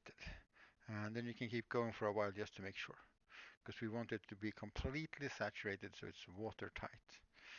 But the leaky parts is usually the seams So that's where we're gonna have to take extra care when going forward with this project. This is not a stream exclusive project though, because I need this to be done in the beginning of the next week. So yeah, you're gonna get to see the results. If somebody really wants to, we can make a water bottle later and just make it a stream exclusive thing so everybody can see it from start to beginning, and I can upload the video and stuff to YouTube so people can go back and watch that. Or maybe I will finally just make a YouTube video of something and that's it. I don't know. But it is very, very, very soon 6 o'clock here in Sweden, at least. And so I am going to end the stream for today because, as I said, I have some packing to do. I'm going on a one-day LARP tomorrow, playing two different NPCs.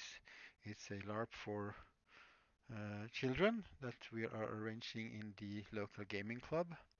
Uh, so yeah, that's gonna be super fun. I'm gonna to get to dress up and be weird in several different ways, and we're gonna see if the kids can save the world or not, basically. So thank you everybody for coming by and hanging out with me while I was making some Faco dynamites and other stuff today. Any other kind of cool prop you want to see at some point or something? Why don't you think about that until next time you drop by and you can just give me some suggestions? Maybe I should set up something for suggestions. We'll see. All right. Anyway, thank you super very much to everybody. Have a great weekend and take care.